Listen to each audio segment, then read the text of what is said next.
Hi, പുതിയ കഥ കേട്ടാലോ? നല്ല സൂപ്പർ കഥയാണ്. ഒന്ന് ലൈക്ക് ചെയ്ത് കാണുക. കൂടുതലൊന്നും പറയാനില്ല, കഥയുടെ തുടക്കത്തിൽ തന്നെ. മൊബൈൽ നിർത്താതെ റിങ് ചെയ്യുന്നത് കേട്ടുകൊണ്ടാണ് ഷനോജ് ഉറക്കത്തിൽ നിന്നും ഉണർന്നത്. ഇടിച്ചു കുത്തിപ്പെയ്ത കാലവർഷമഴയുടെ തണുപ്പും രാത്രി കഴിച്ച വോഡ്കയുടെ ഹാങ് ഓവറുമൊക്കെയായി തലയാകെ ഒരു പെരുപ്പ്. കമ്പിളിപ്പുതപ്പിൻ്റെ ഉള്ളിൽ കൈ മാത്രം പുറത്തേക്കിട്ട് മേശമേലിരുന്ന ഫോണെടുത്ത് ഷനോജ് ഡിസ്പ്ലേയിലേക്ക് നോക്കി. രാമേട്ടൻ കോളിംഗ്. രാമേട്ടൻ സ്റ്റേഷനിലെ ഹെഡ് കോൺസ്റ്റബിൾ ആണ്. പോരാത്തതിന് അപ്പൻ്റെ ബാല്യകാല സുഹൃത്തും. ഷനോജ് ഫോൺ ചെവിയോട് ചേർത്തു. രാമേട്ടാ സാർ, ഇവിടെ നമ്മുടെ അണ്ടർ പാസേജിന് താഴെ ഒരു ബോഡി. ആ ഒരൊറ്റ നിമിഷം ഷനോജ് കഴിഞ്ഞ ദിവസം കുടിച്ച വോഡ്കയുടെ ഹാങ് ഓവറിൽ നിന്നും പുറത്തെത്തി. എന്താ രാമേട്ടാ, ആക്സിഡൻ്റ് ആണോ? അല്ല സാറേ, ഒരു ബോഡി അണ്ടർ പാസേജിൻ്റെ ബ്രിഡ്ജിൽ ഹാങ് ചെയ്തിട്ടിരിക്കുന്നു. സ്റ്റേഷനിൽ നിന്നും ഇൻഫർമേഷൻ കിട്ടിയതാണ്. ഓ, കൃത്യമായി ഒന്നും അറിയില്ല സാർ. ന്യൂസ് പേപ്പർ ഇടാൻ പോയ ആരോ കണ്ട് സ്റ്റേഷനിൽ അറിയിച്ചതാണ്. കൈമളും സുധാകരനും സ്പോട്ടിലേക്ക് പോയിട്ടുണ്ട്. ഞാനും അങ്ങോട്ട് പോവുകയാണ്. ഓക്കെ രാമേട്ടാ, ഞാനും ഒരു 15 മിനിറ്റിൻ്റെ ഉള്ളിൽ എത്താം. ആൾ കൂടാതെ നോക്കണം. ട്രാഫിക് ബ്ലോക്ക് ചെയ്യാനുള്ള നിർദ്ദേശം കൊടുക്കൂ. ഒരു തെളിവും നഷ്ടപ്പെടരുത്. Okay sir.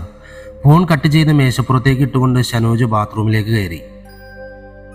Shanoj Abraham Varkala police സ്റ്റേഷനിലേക്ക് ട്രാൻസ്ഫറായി എത്തിയിട്ട് 3 മാസം തികയുന്നേ ഉള്ളൂ. കോട്ടയം കാഞ്ഞിരപ്പള്ളിയിൽ കൈനക്കരി കുടുംബത്തിലെ എബ്രഹാം ലിൻസി ദമ്പതികളുടെ ഏക മകൻ. കല്യാണം കഴിഞ്ഞ് മക്കളുണ്ടാകാതെ വിഷമിച്ചിരുന്ന എബ്രഹാമിനും ലിൻസിക്കും 11 വർഷങ്ങൾക്ക് ശേഷം കിട്ടിയ നിധി. മകനെ വളർത്തി ഡോക്ടറാക്കണമെന്ന അപ്പൻ്റെയും അമ്മയുടെയും ആഗ്രഹങ്ങൾ ഷനോജിൻ്റെ കാക്കിക്കുപ്പായം എന്ന ആഗ്രഹത്തിന് മുന്നിൽ മുട്ടുമടക്കിയപ്പോൾ 26-ാം വയസ്സിൽ തന്നെ ഷനോജ് ടെസ്റ്റ് എഴുതി SI സെലക്ഷൻ കിട്ടി പോലീസിലെത്തി. ഒരു പോലീസുകാരന് വേണ്ട കരുത്തറ്റ ശരീരവും അന്വേഷണത്തിലെ ചടുലതയും ബുദ്ധിപരമായ നീക്കങ്ങളും സർവീസിൽ കയറി കുറഞ്ഞ സമയത്തിൻ്റെ ഉള്ളിൽ ഷനോജിൻ്റെ തൊപ്പിയിൽ പൊന്തൂവലുകളായി മാറി. ഇപ്പോൾ തിരുവനന്തപുരം ജില്ലയിലെ വർക്കലയിലേക്ക് ട്രാൻസ്ഫറായി എത്തിയിട്ട് 3 മാസം തികയുന്നതേ ഉള്ളൂ. CI സർക്കിളാണെങ്കിലും സ്ഥലം മാറിപ്പോയ ആളിന് പകരം പുതിയ ആളെത്തിയിട്ടില്ല. അല്ലറ ചില്ലറ പെറ്റിക്കേസുകളും വെള്ളപൂശിയ കുറച്ച് നേതാക്കന്മാരുടെയും അവരുടെ ശിങ്കടികളുടെയും ഉപദ്രവം മാത്രം. അങ്ങനെ ചെറിയ പ്രശ്നങ്ങളുമായി മുന്നോട്ട് പോയിക്കൊണ്ടിരിക്കുമ്പോഴാണ് ഇങ്ങനൊരു വിഷയമുണ്ടാകുന്നത്. മാത്രവുമല്ല, സ്റ്റേഷനിൽ നിന്നും 1 കിലോമീറ്റർ പോലും ദൂരമില്ലാത്ത അണ്ടർ പാസേജിലാണ് ഇങ്ങനൊരു സംഭവം. കാലവർഷമഴയുടെ കുളിരിലും ഷനോജിൻ്റെ നെറ്റിയിൽ നിന്നും വിയർപ്പ് പൊടിയാൻ തുടങ്ങി. മൈതാനം റൗണ്ട് കഴിഞ്ഞ് വളവ് തിരിഞ്ഞ് മുന്നോട്ട് പോകുമ്പോഴേ അണ്ടർ പാസേജിൻ്റെ സമീപം ആളുകൾ കൂട്ടമായി നിൽക്കുന്നത് കാണാം. ആൾക്കൂട്ടത്തെ മറികടന്ന് ഷനോജ് ബുള്ളറ്റ് ഒതുക്കിയിറങ്ങി. രാമേട്ടനും മറ്റു പോലീസുകാരുമുണ്ട്. കയറ് കെട്ടി ട്രാഫിക് നിയന്ത്രിച്ചിട്ടുണ്ട്. പുറത്തുനിന്ന് വർക്കലയിലേക്ക് വരുന്നവർ കാണുന്ന തരത്തിലാണ് ബോഡി ഹാങ് ചെയ്തിരിക്കുന്നത്. ഷനോജ് അടുത്തേക്ക് ചെന്നു. അണ്ടർ പാസേജിന്റെ മുകളിലെ പില്ലറിൽ നിന്നും താഴേക്ക് തല കീഴായി തൂക്കി നിർത്തിയിരിക്കുന്ന രീതിയിലാണ് ബോഡി. പ്ലാസ്റ്റിക് കവർ കൊണ്ട് ബോഡി മറച്ചിട്ടുണ്ടെങ്കിലും കാൽമുട്ടുകൾക്ക് താഴെ വരെ പ്ലാസ്റ്റിക് കവർ എത്തിയിട്ടുള്ളൂ. ഒരു ചങ്ങലയിൽ രണ്ടറ്റത്തായി 2 വളയങ്ങൾ, അതിലൊന്ന് ബ്രിഡ്ജിന്റെ പില്ലറിലും മറ്റൊന്ന് ബോഡിയുടെ കാലിലും കൊരുത്തിയിരിക്കുന്നു. ഓവർ ബ്രിഡ്ജിന് മുകളിലെ സമാന്തരമായുള്ള 2 റോഡുകളിലും ആളുകൾ കൂട്ടം കൂടി നിൽക്കുന്നുണ്ട്. ചിലരൊക്കെ മൊബൈലിൽ പകർത്തുന്നുമുണ്ട്. ചുറ്റുപാടുകൾ നിരീക്ഷിച്ചുകൊണ്ട് ഷനോജ് രാമേട്ടനോട്, പണിയാണല്ലോടോ രാമേട്ടാ, ഇങ്ങനൊരു സംഭവം എൻ്റെ സർവീസിൽ ഇത് ആദ്യം സാറേ.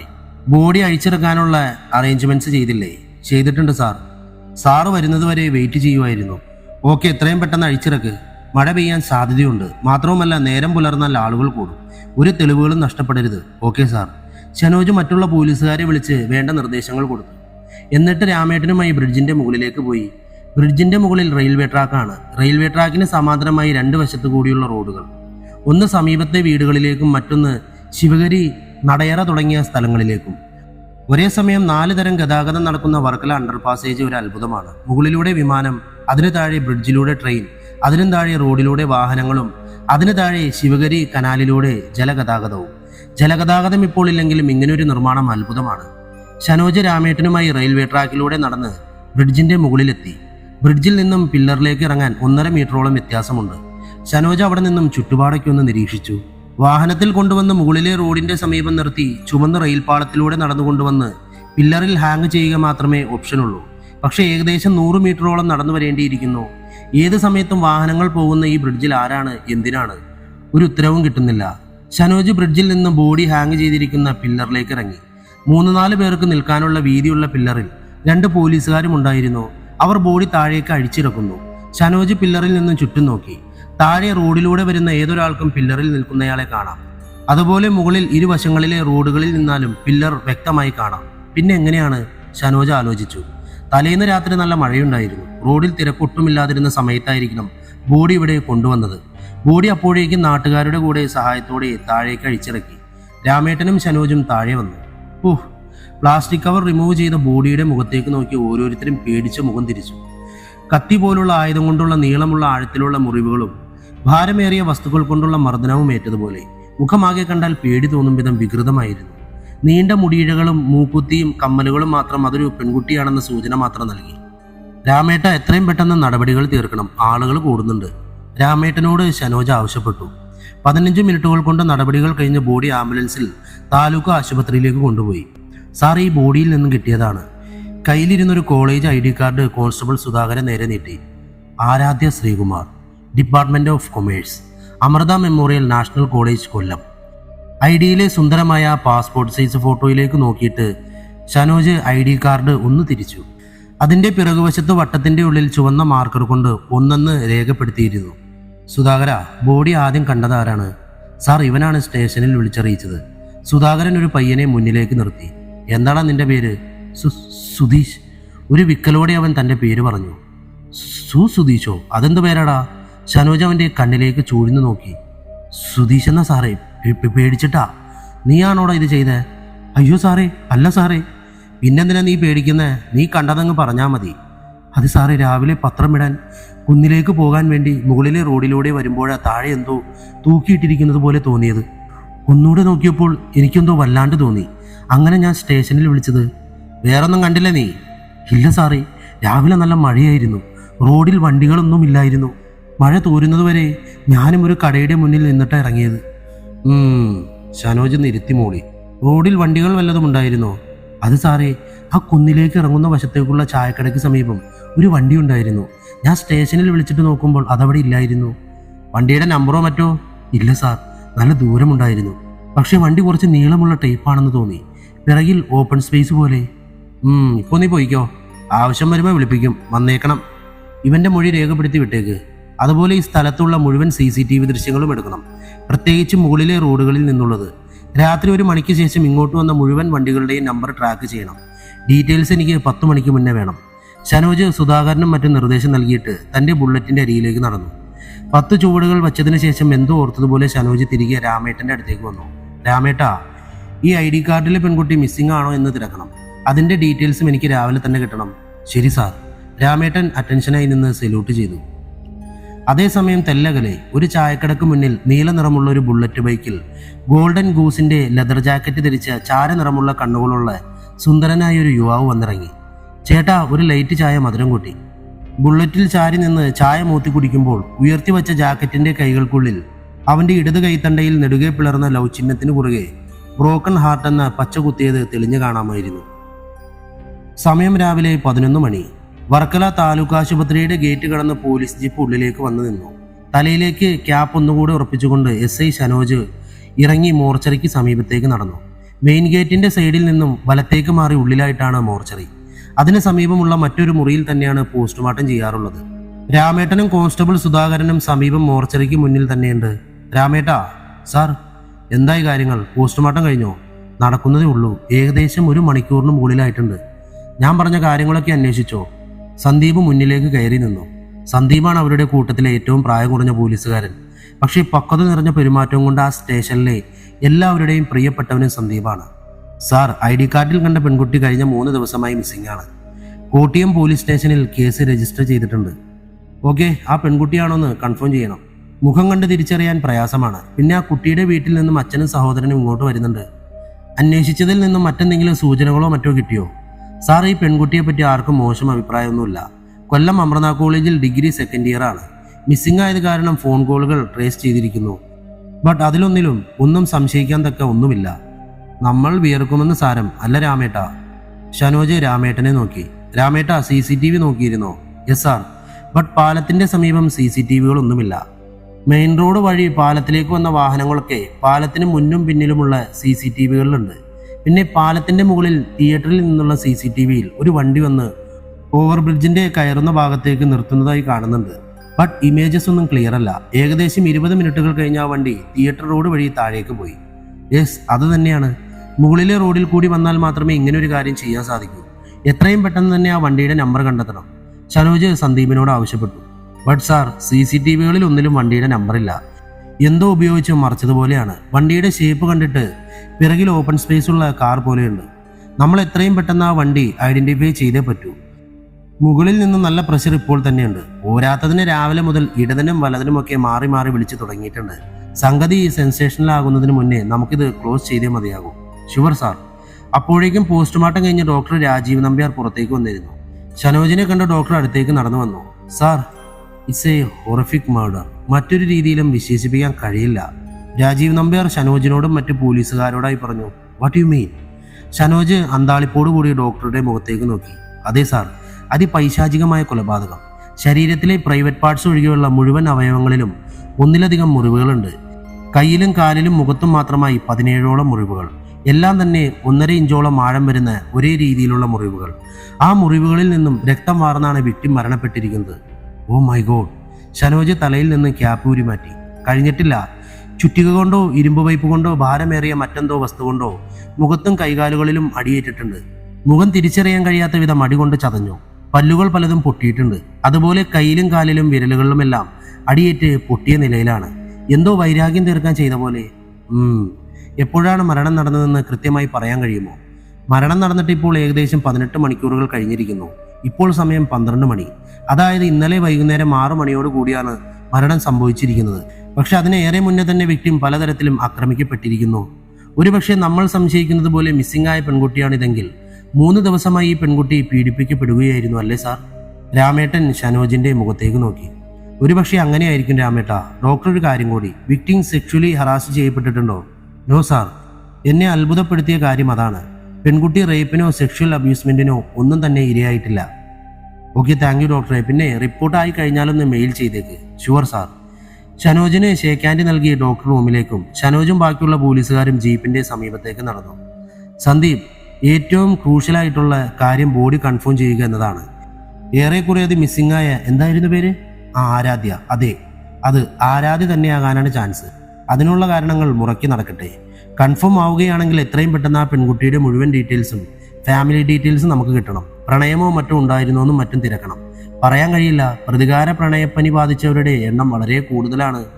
അതിനോടൊപ്പം CCTVയിൽ കണ്ട വാഹനം തിരിച്ചറിയാൻ വേണ്ടിയുള്ള കാര്യങ്ങൾ ചെയ്യണം. ഷനോജ് സന്ദീപിന് നിർദ്ദേശം നൽകി. ഷുവർ സാർ, ഉടൻ തന്നെ ചെയ്യാം. ഓക്കെ, ഞാൻ DYSP ഓഫീസിലേക്ക് പോവുകയാണ്. എന്തുണ്ടെങ്കിലും വിളിക്കൂ. ഷനോജിനെയും കൊണ്ട് ജീപ്പ് ആശുപത്രി ഗേറ്റ് കടന്ന് പുറത്തേക്ക് പോയി. അയ്യോ എൻ്റെ മോളെ, എൻ്റെ വാവേ. മോർച്ചറിക്കുള്ളിൽ നിന്ന് നിലവിളി മുഴങ്ങി. ഒരല്പം കഴിഞ്ഞപ്പോൾ മോർച്ചറി വാതിൽ തുറന്ന് അറ്റൻഡറും പിറകെ ആരാധയുടെ അച്ഛനെ താങ്ങി പിടിച്ചുകൊണ്ട് സഹോദരനും പുറത്തേക്ക് വന്നു. അച്ഛനെ കസാരയിലേക്ക് ഇരുത്തി സഹോദരൻ അനന്തു കോൺസ്റ്റബിൾ സന്ദീപിന്റെ അടുത്തേക്ക് വന്നു. സാർ, അത് ഞങ്ങളുടെ വാവ. വാക്കുകൾ മുഴുമിപ്പിക്കാതെ അനന്തു വിങ്ങിപ്പൊട്ടി. സന്ദീപ് അനന്തുവിനെ തോളിലൂടെ കൈയിട്ട് പിടിച്ചു. ആശ്വാസവാക്കുകളൊന്നും പകരം തരാൻ കഴിയില്ല എന്നറിയാം. പക്ഷെ ഇപ്പോൾ അനന്തു വേണം കുടുംബത്തിന് താങ്ങായി നിൽക്കാൻ. ഇപ്പോൾ അച്ഛനെയും കൂട്ടി വീട്ടിലേക്ക് മടങ്ങണം. DNA കൂടി പരിശോധന ഉറപ്പുവരുത്തിയതിനു ശേഷം ബോഡി വീട്ടിലേക്ക് എത്തിക്കാം. അനന്തുവിനെയും അച്ഛൻ ശ്രീകുമാറിനെയും അവൻ വണ്ടിയിൽ കയറ്റി വീട്ടിലേക്ക് അയച്ചു. നല്ല ഡിസ്കോ ഡാൻസ് പാട്ടുമിട്ട് വൈറ്റ് കളർ പജീറോ സ്പോട്ട് കൊല്ലത്ത് നിന്നും തിരുവനന്തപുരത്തേക്കുള്ള റോഡിലേക്ക് കയറി. ഡ്രൈവിംഗ് സീറ്റിൽ നിന്നും ചാരക്കണ്ണുകളുള്ള യുവാവ് തൻ്റെ ചുണ്ടുകൾക്കിടയിൽ എരിയുന്ന ബ്ലാക്ക് സിഗരറ്റ് എടുത്ത് കൈയുടെ വിരലുകൾക്കിടയിലേക്ക് എടുത്തിട്ട് ഗിയറിന് സമീപത്ത് വെച്ചിരുന്ന സ്പിറ്റിൻ മഗ്ഗിന്റെ ഉള്ളിലേക്ക് ആശു കുടഞ്ഞിട്ടു. സിഗരറ്റ് വീണ്ടും ചുണ്ടുകൾക്കിടയിലേക്ക് തിരികെ പാട്ടിന്റെ താളത്തിനൊപ്പം വിരലുകൾ കൊണ്ട് സ്റ്റിയറിംഗിൽ ഓളം പിടിക്കാൻ തുടങ്ങി. ഇടയ്ക്ക് ആ ചാരക്കണ്ണുകൾ മുകളിലെ റിവ്യൂ മിററിലേക്കൊന്ന് പോയി. റിവ്യൂ മിററിലൂടെ പജീരയുടെ ബാക്ക് സീറ്റിൽ കൈകളും കാലുകളും കൂട്ടിക്കെട്ടി ചുണ്ടുകളുടെ മുകളിലൂടെ സെല്ലോ ടേപ്പ് ഒട്ടിച്ചൊരു പെൺകുട്ടി. ഭയന്ന് വിറച്ച കണ്ണുകൾ കാണാമായിരുന്നു. കൃത്യം 20 മിനിറ്റുകൾക്ക് ശേഷം പജീറോ മെയിൻ റോഡിൽ നിന്നും ലെഫ്റ്റ് ഇൻഡിക്കേറ്റർ ഇട്ട് മറ്റൊരു റോഡിലേക്ക് കയറി. ഇരുവശങ്ങളിലും കൊയ്യാൻ ഭാഗമായി നിൽക്കുന്ന നെൽക്കതിരുകൾക്ക് മധ്യയുള്ള ടാറിട്ട റോഡിലൂടെ വണ്ടി മുന്നോട്ട് ഓടിക്കൊണ്ടേയിരുന്നു. മ്യൂസിക് സിസ്റ്റം ഓഫ് ചെയ്ത് ഡ്രൈവർ സൈഡിലെ വിൻഡോ ഗ്ലാസ് താഴ്ത്തി വെച്ച് ആ ചാരക്കണ്ണുകൾ ചുറ്റുമുള്ള കാഴ്ചകൾ ആസ്വദിക്കാൻ തുടങ്ങി. തരിശായി കിടക്കുന്ന ഒരു പാടത്തിന് നടുവിൽ വെയിലിനെ പോലും വകവയ്ക്കാതെ കുറച്ചു കുട്ടികൾ ക്രിക്കറ്റ് കളിക്കുന്നുണ്ടായിരുന്നു. അവരിൽ ഒരാൾ ബോൾ ഉയർത്തിപ്പിടിച്ചത് നോക്കി വിൻഡോ ഗ്ലാസ്സിലൂടെ അവൻ 6 എന്ന് ഉറക്കെ വിളിച്ചു. ആ വിളി കേട്ടിട്ട് തിരിഞ്ഞു നോക്കിയ കുട്ടികളെല്ലാം അവനെ കണ്ട് കൈ ഉയർത്തി കാണിച്ചു. അവർക്ക് നേരെ ഒരു കണ്ണടച്ച് പുഞ്ചിരിച്ചുകൊണ്ട് അവൻ വീണ്ടും മുന്നിലേക്ക്. അധികം ദൂരെയല്ലാതെ നീല പെയിന്റ് അടിച്ച ഇരുനില വീട് കണ്ടപ്പോൾ അവൻ വീണ്ടും മ്യൂസിക് സിസ്റ്റം ഓൺ ചെയ്തു. അവന്റെ ആ ചോരക്കണ്ണുകൾ വീണ്ടും ഒരിക്കൽ കൂടി റിവ്യൂ മിററിലേക്ക് എത്തി. മരണത്തിന്റെ ഗന്ധമുള്ള പാട്ട് കേട്ടിട്ടാകാം ആ പെൺകുട്ടിയുടെ കണ്ണുകൾ പേടിച്ചു വിറയ്ക്കുന്നുണ്ടായിരുന്നു. ആ കണ്ണുകളിലെ ഭയം ആസ്വദിച്ച് പുഞ്ചിരിച്ചുകൊണ്ട് അവൻ പജീറോ ആ നീല പെയിന്റ് ചെയ്ത വീടിന്റെ ഉള്ളിലേക്ക് പോർച്ചിലേക്ക് കയറ്റി നിർത്തി. ഡ്രൈവർ സീറ്റിൽ നിന്നും പുറത്തിറങ്ങി പോർച്ചിന്റെ ഷട്ടർ വലിച്ചു താഴ്ത്തി അവൻ മുൻവശത്തെ വാതിൽ തുറന്ന് ഉള്ളിലേക്ക് കയറി. മനോഹരമായി ഇന്റീരിയർ വർക്ക് ചെയ്തിരിക്കുന്ന അതിവിശാലമായ ഫുള്ളി ഫർണിഷ്ഡ് ഹാള്. വണ്ടിയുടെ കീ ടീപ്പോയുടെ മുകളിലേക്ക് ഇട്ടിട്ട് അവൻ ഇടതുവശത്തെ രണ്ടാമത്തെ മുറി തുറന്ന് അകത്തേക്ക് കയറി.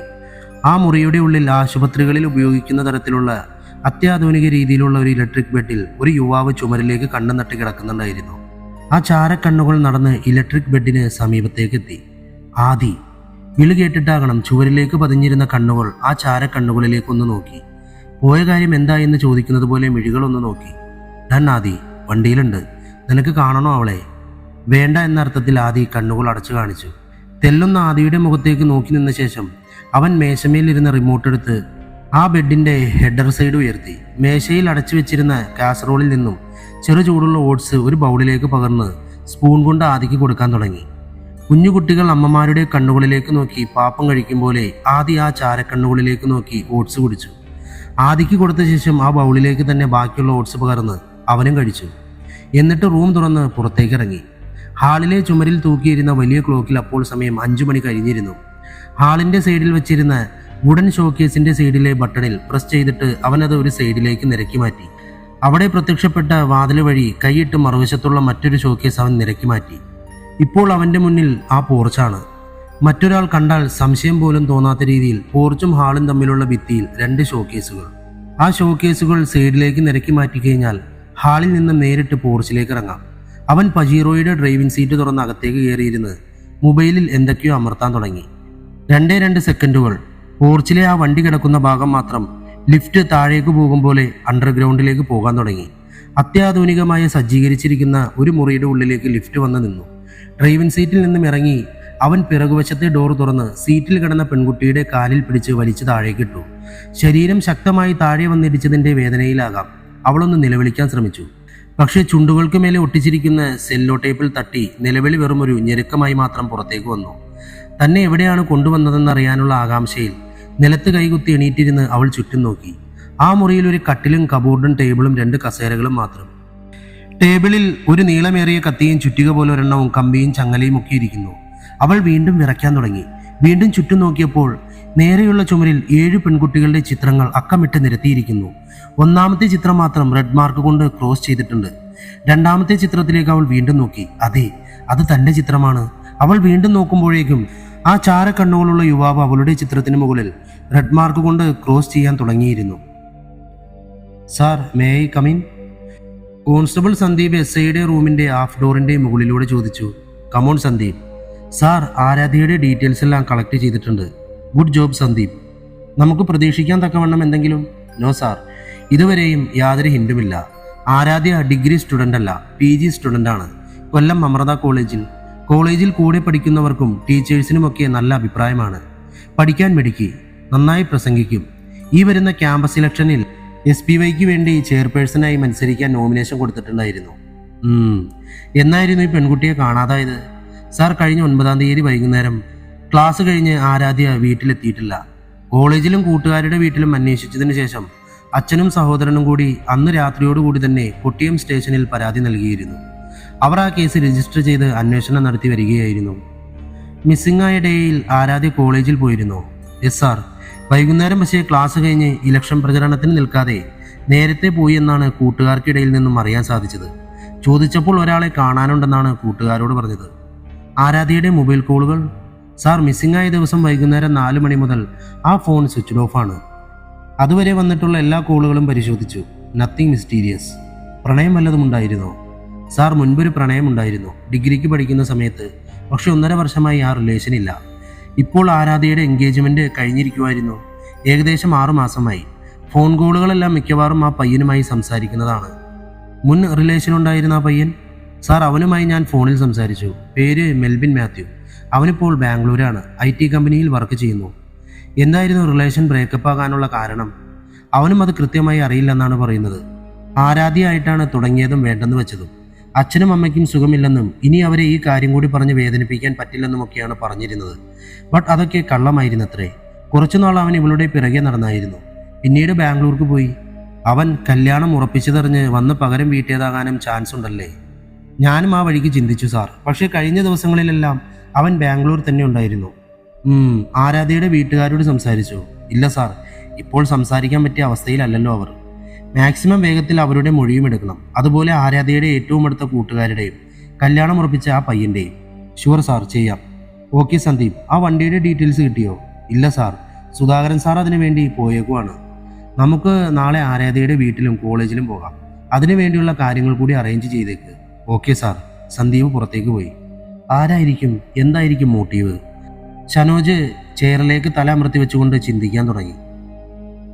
എന്നാലും വല്ലാത്തൊരു സംഭവമായി പോയില്ലേ? സിറ്റി പ്ലാസ ബാറിലെ ഒഴിഞ്ഞ കോർണറിലിരുന്ന് ചെറുപ്പക്കാരിൽ ഒരാൾ മറ്റേയാളോട് ചോദിച്ചു. പിന്നല്ലാതെ, പോത്തിനെയും കാളയും ഒക്കെ കൊന്ന് കെട്ടിത്തൂക്കുന്നത് പോലെ ഒരു മനുഷ്യനെ കൊന്ന് തല കീഴായി കെട്ടിത്തൂക്കാന്നൊക്കെ പറഞ്ഞാൽ, അതും നമ്മുടെ നാട്ടിൽ. രണ്ടാമൻ ഒരു പിടി കടല വാരി വായിലോട്ട് ഇട്ടുകൊണ്ട് പറഞ്ഞു. അതങ്ങനെ ഓരോ സിനിമകൾ ഇറക്കി വിടുകയല്ലേ? ഇതൊക്കെ കണ്ട ആവേശം കയറിയിട്ട് ഓരോരുത്തന്മാർ കത്തിയും വാളുമായി ഇറങ്ങിക്കോളും. ഓർക്കുമ്പോൾ തന്നെ പേടി തോന്നുന്നു. ആ പെണ്ണ് കൊല്ലത്തേതോ കോളേജിലെങ്ങാണ്ട് പഠിക്കുകയാണെന്ന് ന്യൂസിൽ കണ്ടത്. ഇനി ആരൊക്കെ ഇങ്ങനെ തൂങ്ങിക്കിടക്കുമെന്ന് കണ്ടറിയാം. വൈകുന്നതിന് മുന്നേ നമുക്ക് വീട് പിടിക്കാം. ചെറുപ്പക്കാർ എഴുന്നേറ്റ് കൗണ്ടറിന് സമീപത്തേക്ക് നടന്നു. അവരുടെ പിറകുവശത്തെ ടേബിളിലേക്ക് ഇരുന്ന് ആ ചാരക്കണ്ണുകാരൻ മരണത്തിനെ പോലും തോൽപ്പിക്കുന്ന ഊറിച്ചിരിയോടുകൂടി തൻ്റെ മൊബൈലിലെ ഗാലറിക്കുള്ളിൽ നിന്നും അതിസുന്ദരിയായ ഒരു പെൺകുട്ടിയുടെ ഫോട്ടോ ഓപ്പൺ ചെയ്തു. ആ ഫോട്ടോയിലേക്ക് നോക്കിക്കൊണ്ട് മുന്നിലെ ഗ്ലാസ്സിൽ പകർന്നു വച്ചിരുന്ന വോഡ്ക അവൻ ഒറ്റ വലിക്ക് അകത്താക്കി. ഹോം തിയേറ്ററിൽ നിന്നും ഒഴുകിയെത്തുന്ന മനോഹരമായ പ്രണയഗാനം ആസ്വദിച്ചുകൊണ്ടവൻ മേശമേൽ കിടക്കുന്ന പെൺകുട്ടിയുടെ ബോഡിയിലേക്ക് നോക്കി. മരിച്ചിട്ട് മണിക്കൂറുകളായിരിക്കുന്നു. അടിയേറ്റ് ഒടിഞ്ഞു തൂങ്ങിയ വലത് കൈ താഴേക്ക് തൂങ്ങിക്കിടപ്പുണ്ട്. മേശമേൽ അവൾക്കരികിലായി ഡ്രാഗൺ ഹോക്കിന്റെ ഒരു ടാറ്റു മെഷീൻ ഇരിപ്പുണ്ടായിരുന്നു. യാതൊരു ധൃതിയുമില്ലാതെ ആ ചാരക്കണ്ണുകൾ അവൾക്കരികിലേക്ക് വന്നു. ആ ഒടിഞ്ഞു തൂങ്ങിയ വലത് കൈയിൽ പിടിച്ച് അവളെ താഴെ വെച്ചിരിക്കുന്ന പോളിത്തീൻ ഷീറ്റിലേക്കിട്ടു. അവളുടെ ഇടതുകണ്ണ് ചൂഴ്ന്നെടുക്കാൻ ശ്രമിച്ചതുപോലെ പുറത്തേക്ക് തള്ളി നിൽപ്പുണ്ട്. മുട്ടുകുത്തിയവൻ അവളുടെ അടുത്തേക്ക് ഇരുന്നിട്ട് തല തറയിൽ നിന്നും അല്പം ഉയർത്തി ഒരു ID കാർഡ് അവളുടെ കഴുത്തിലേക്കിട്ടു. ആ ID കാർഡിന്റെ പിറകുവശത്ത് ചുവന്ന വട്ടത്തിന്റെ ഉള്ളിൽ 2 എഴുതിയിട്ടുണ്ടായിരുന്നു. അതൊന്നുകൂടി ഉറപ്പുവരുത്തിയിട്ടവൻ അവളുടെ ശരീരം പോളിത്തീൻ കവർ കൊണ്ട് പൊതിയുവാൻ തുടങ്ങി. കാൽമുട്ടുകൾക്ക് തൊട്ടു താഴെ വരെയേ പോളിത്തീൻ കവർ എത്തുന്നുണ്ടായിരുന്നുള്ളൂ. അതിനും താഴേക്ക് കട്ട പിടിച്ചിരിക്കുന്ന രക്തത്തുള്ളികളെ ഗ്ലൗസ് അണിഞ്ഞ തൻ്റെ കൈവിരലുകൾ കൊണ്ടാണ് തഴുകിയിട്ടത്. പോക്കറ്റിൽ നിന്നും ഒരു ചങ്ങല വലിച്ചെടുത്ത് അതിൻ്റെ ഒരു അറ്റത്തെ വളയം അവളുടെ വലതുകാലിലേക്കിട്ടു. മറ്റേ അറ്റത്തെ വളയം വലിച്ചുകൊണ്ടവൻ റൂമിൻ്റെ ഇരുട്ട് നിറഞ്ഞ മറുപുറത്തേക്ക് നടന്നു. അവൻ്റെ വരവ് അറിഞ്ഞിട്ടെന്നോണം ആ ഇരുട്ടിൽ നിന്നും 2 കണ്ണുകൾ മിന്നിത്തെളിഞ്ഞു. ഇരുണ്ട ചുവപ്പ് നിറമുള്ള ആ വണ്ടിയുടെ പിറകുവശത്തേക്ക് അവളെ പൊക്കിയിട്ടതിന് ശേഷം ഡ്രൈവിംഗ് സീറ്റിലേക്ക് കയറിയ അവൻ്റെ ചുണ്ടുകളിൽ നിന്നും ഒരു മൂളിപ്പാട്ട് ഉയർന്നു. ആരാധ്യയുടെ ബോഡി കിട്ടി 3 ദിവസങ്ങൾക്ക് ശേഷം വർക്കല പോലീസ് സ്റ്റേഷനിലേക്ക് DYSP പ്രതാപന്റെ വണ്ടി വന്നു നിന്നു. ഒഴിഞ്ഞു കിടന്നിരുന്ന CAയുടെ ക്യാബിനിൽ പ്രതാപൻ സാറിന് മുന്നിൽ ഷനോജും രാമേട്ടനും സന്ദീപും അറ്റൻഷനായി. ഷനോജെ, നേരെ കാര്യത്തിലേക്ക് വരാം. ആ ആരാധ്യ മർഡർ കേസിന്റെ അവസ്ഥ ഇപ്പോൾ എന്താണ്? കൃത്യം നടന്നിട്ടിപ്പോൾ 3 ദിവസം കഴിഞ്ഞിരിക്കുന്നു. സാർ, അതൊരു വെൽ പ്ലാൻഡ് മർഡറാണ്. തന്നോടെ ആ കൊലയാളിക്ക് ഗുഡ് സർട്ടിഫിക്കറ്റ് കൊടുക്കാനല്ല പറഞ്ഞേ. എനിക്ക് വേണ്ടത് ഇത് ആരാ ചെയ്തതെന്നാണ്. ഞങ്ങൾ ശ്രമിക്കുന്നുണ്ട് സാർ. ബോഡി കിട്ടിയിരിക്കുന്ന സ്പോട്ടിൽ നിന്നോ ബോഡിയിൽ നിന്നോ ഒരു വിധത്തിലുള്ള തെളിവുകളും കിട്ടിയിട്ടില്ല. ആരാധ്യയുടെ വീട്ടിലും കോളേജിലും അന്വേഷിച്ചതിൽ നിന്നും സംശയാസ്പദമായി ഒന്നും കിട്ടിയിട്ടില്ല. താൻ പറഞ്ഞു വരുന്നത് ആ പെണ്ണ് സ്വയം കുത്തിമുറിച്ചിട്ട് കാലിൽ ചങ്ങലയും ഇട്ട് അവിടെ വന്ന് തല കീഴായി തൂങ്ങി മരിച്ചെന്നാണോ? No sir, it's a pre planned murder. പക്ഷേ കഷ്ടകാലത്തിന് കൊലയാളിയിലേക്ക് എത്തിച്ചേരാനുള്ള ഒരു പഴുതും നമുക്കിതുവരെയും കിട്ടിയിട്ടില്ലെന്നതാണ് സത്യം. ബോഡി കൊണ്ടുവന്നുവെന്ന് സംശയിക്കുന്ന വാഹനത്തിന്റെ നമ്പർ CCTVകളിൽ നിന്നും വ്യക്തമല്ല. ആ ദൃശ്യങ്ങളിപ്പോൾ പരിശോധിക്കുന്നുണ്ട്. നമുക്കുടനെ ഒരു സൂചന കിട്ടും സാർ, ഷനോജ് പറഞ്ഞു. പെട്ടെന്നാവട്ടെടോ, മുകളിൽ നിന്നും താഴെ നിന്നുമൊക്കെ പ്രഷറുണ്ട്.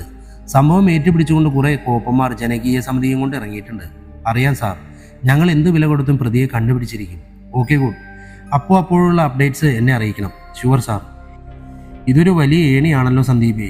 DYSP പോയി കഴിഞ്ഞ് ഷനോജ് സന്ദീപിനെയും രാമേട്ടനെയും നോക്കി. സാർ, എൻ്റെ ബലമായ സംശയം ഇതൊരു തുടക്കമാണെന്നാണ് സന്ദീപ് ഷനോജിനോട് പറഞ്ഞു. What you mean? സാർ, ഈ സിനിമയിലേക്ക് കാണും പോലെ ഒരു സീരിയൽ കില്ലിംഗ് തുടക്കമാണോ എന്ന് എനിക്ക് സംശയമുണ്ട്. ഒന്നാമതായി കൊല ചെയ്തിരിക്കുന്ന രീതി, മറ്റൊന്ന് ബോഡി ഡംപ് ചെയ്തിരിക്കുന്നത്. അതിനേക്കാൾ ഉപരി ആ പെൺകുട്ടിയുടെ ID കാർഡിൽ ഒന്നെന്ന് മാർക്ക് ചെയ്തിരിക്കുന്നു. ഇതൊക്കെ കൂട്ടി വായിച്ചു നോക്കുമ്പോൾ എനിക്ക് അങ്ങനെയാണ് തോന്നുന്നത്.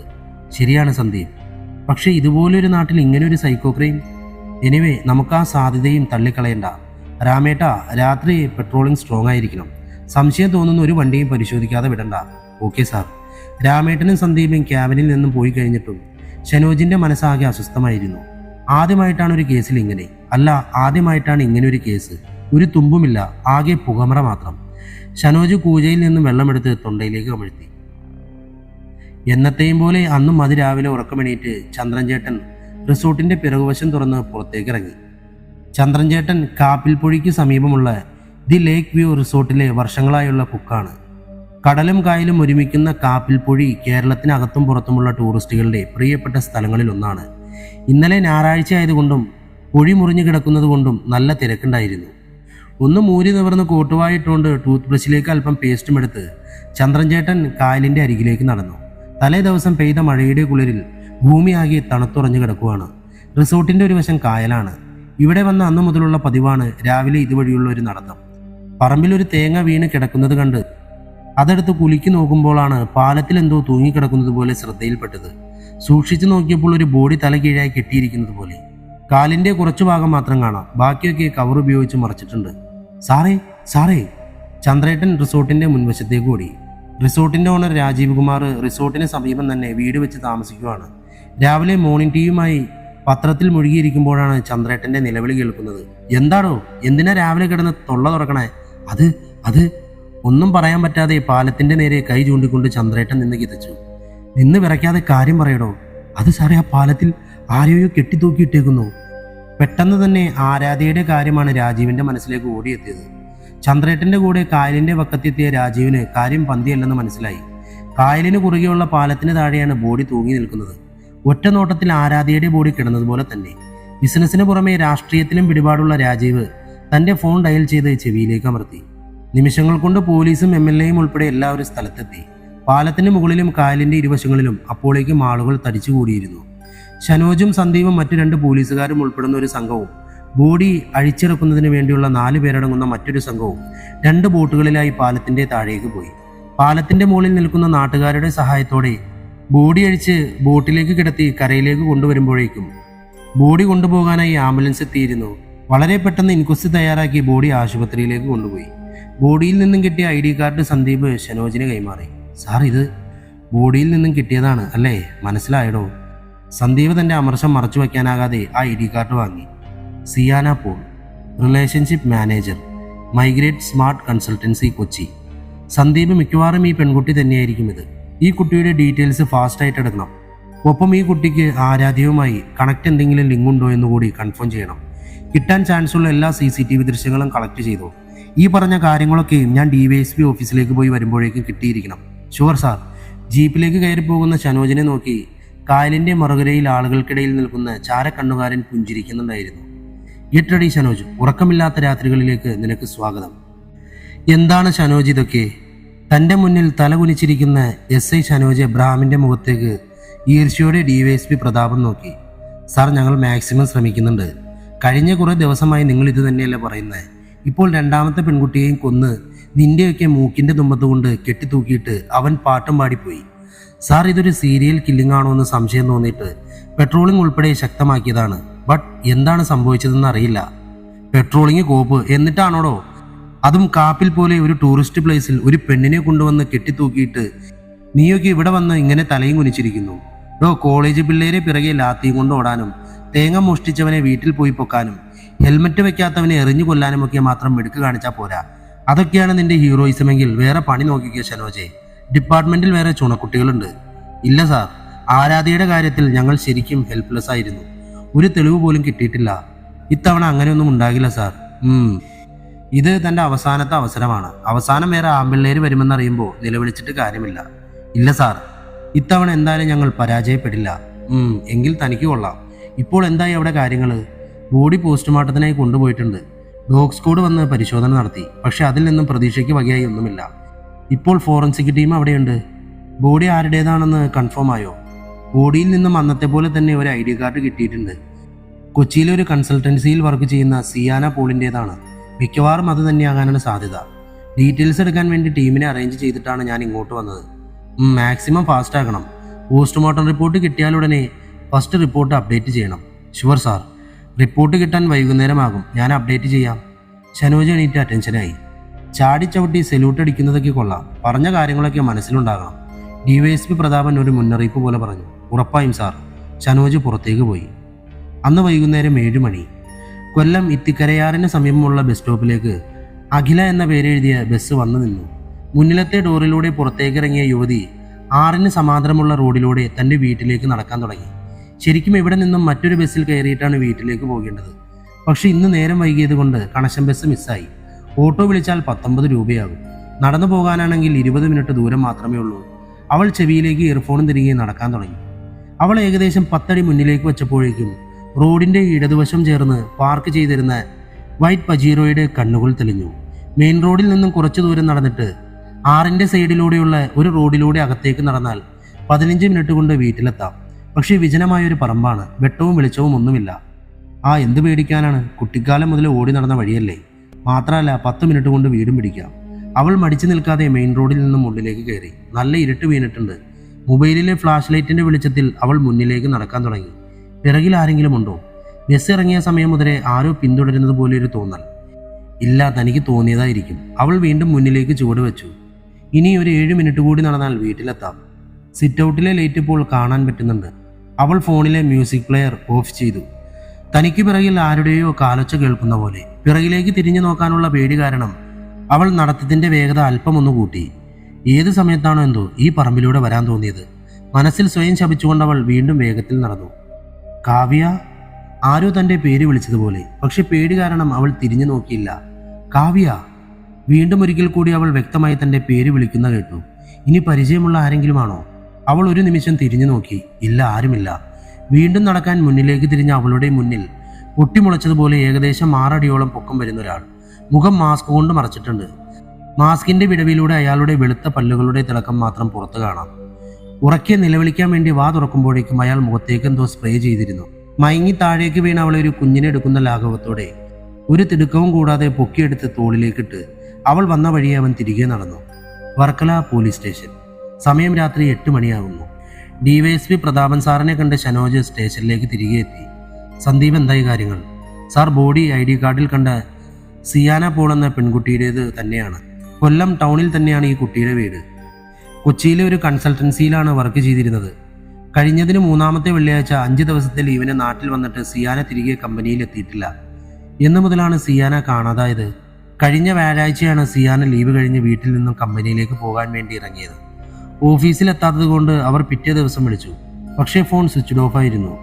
വീട്ടിൽ വിളിച്ചറിയിച്ചതിനെ തുടർന്ന് അവർ വെള്ളിയാഴ്ച വൈകുന്നേരം കൊല്ലം ഈസ്റ്റ് പോലീസ് സ്റ്റേഷനിൽ കേസ് ഫയൽ ചെയ്തിട്ടുണ്ട്. അതായത് ആരാധ്യയുടെ ബോഡി കിട്ടിയതിൻ്റെ അന്ന് വൈകിട്ടാണ് സിയാനയെ കാണാതായതല്ലേ? അതെ സാർ. ഫോൺ കോളുകൾ ട്രേസ് ചെയ്തു. വീട്ടിൽ നിന്നും ഇറങ്ങി കൊല്ലം റെയിൽവേ സ്റ്റേഷനിലേക്ക് വരുന്ന വഴിയാണ് ഫോൺ ഓഫായിരിക്കുന്നത്. ഈ ആരാധ്യയും സിയാനയും തമ്മിൽ എന്തെങ്കിലും കണക്ഷൻ ഉണ്ടോ? സാർ, ഇതുവരെ കിട്ടിയിരിക്കുന്ന ഇൻഫർമേഷൻ പ്രകാരം ഇരുവരെയും ലിങ്ക് ചെയ്യുന്ന ഒന്നും തന്നെയില്ല. ആകെയുള്ള സാമ്യത 2 പേരും കൊല്ലം സ്വദേശികളാണ്. മാത്രവുമല്ല 2 പേർക്കും 23 വയസ്സ് മാത്രമേ പ്രായമായിട്ടുള്ളൂ.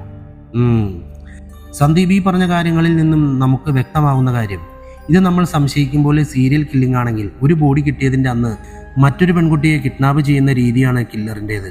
അങ്ങനെയാണ് ഈ പാറ്റേൺ പ്രകാരം ഇപ്പോൾ മറ്റാരോ ഒരാൾ ഈ കില്ലറിൻ്റെ പിടിയിലായിട്ടുണ്ട്. അല്ലെങ്കിൽ ഒരു പക്ഷേ കില്ലർ ഇപ്പോൾ മറ്റൊരു കിഡ്നാപ്പിനുള്ള തയ്യാറെടുപ്പിലായിരിക്കും. അതെ സാർ, എനിക്കും അങ്ങനെ തന്നെയാണ് തോന്നുന്നത്. സാർ, ഈ കൊലപാതകങ്ങൾ തെളിയിക്കുന്നത് പോലെ വളരെ ഇമ്പോർട്ടൻ്റ് ആണ് ഇനിയൊരു കൊലപാതകം ഉണ്ടാകാതിരിക്കാൻ നോക്കേണ്ടത്. ഇപ്പോൾ നമുക്ക് കിട്ടിയിരിക്കുന്ന ഇൻഫർമേഷൻ വെച്ചിട്ട് എല്ലാ സ്റ്റേഷനിലേക്കും ഒരു മെസ്സേജ് പാസ് ചെയ്യണം. എവിടെയെങ്കിലും ഏതെങ്കിലും തരത്തിലുള്ള മിസ്സിംഗ് കേസ് ഫയൽ ചെയ്താലുടനെ വേണ്ട നടപടികൾ സ്വീകരിക്കാനും നമ്മളെ അറിയിക്കാനുള്ള നിർദ്ദേശങ്ങളും നൽകണം. ഷനോജ് സന്ദീപിനോട് സംസാരിച്ചുകൊണ്ട് നിൽക്കവേ മൊബൈൽ റിംഗ് ചെയ്യാൻ തുടങ്ങി. ഹലോ ഷനോജ് സാർ, ഞാൻ താലൂക്ക് ആശുപത്രിയിലെ ഡോക്ടർ രാജീവാണ്. മനസ്സിലായി സാർ. എന്തായി, പോസ്റ്റ്മോർട്ടം റിപ്പോർട്ടായോ? റിപ്പോർട്ട് റെഡിയാണ് സാർ. പക്ഷേ എനിക്ക് നിങ്ങളോടൊന്ന് സംസാരിക്കണം. എന്താണ് സാർ? Anything serious? യെസ്.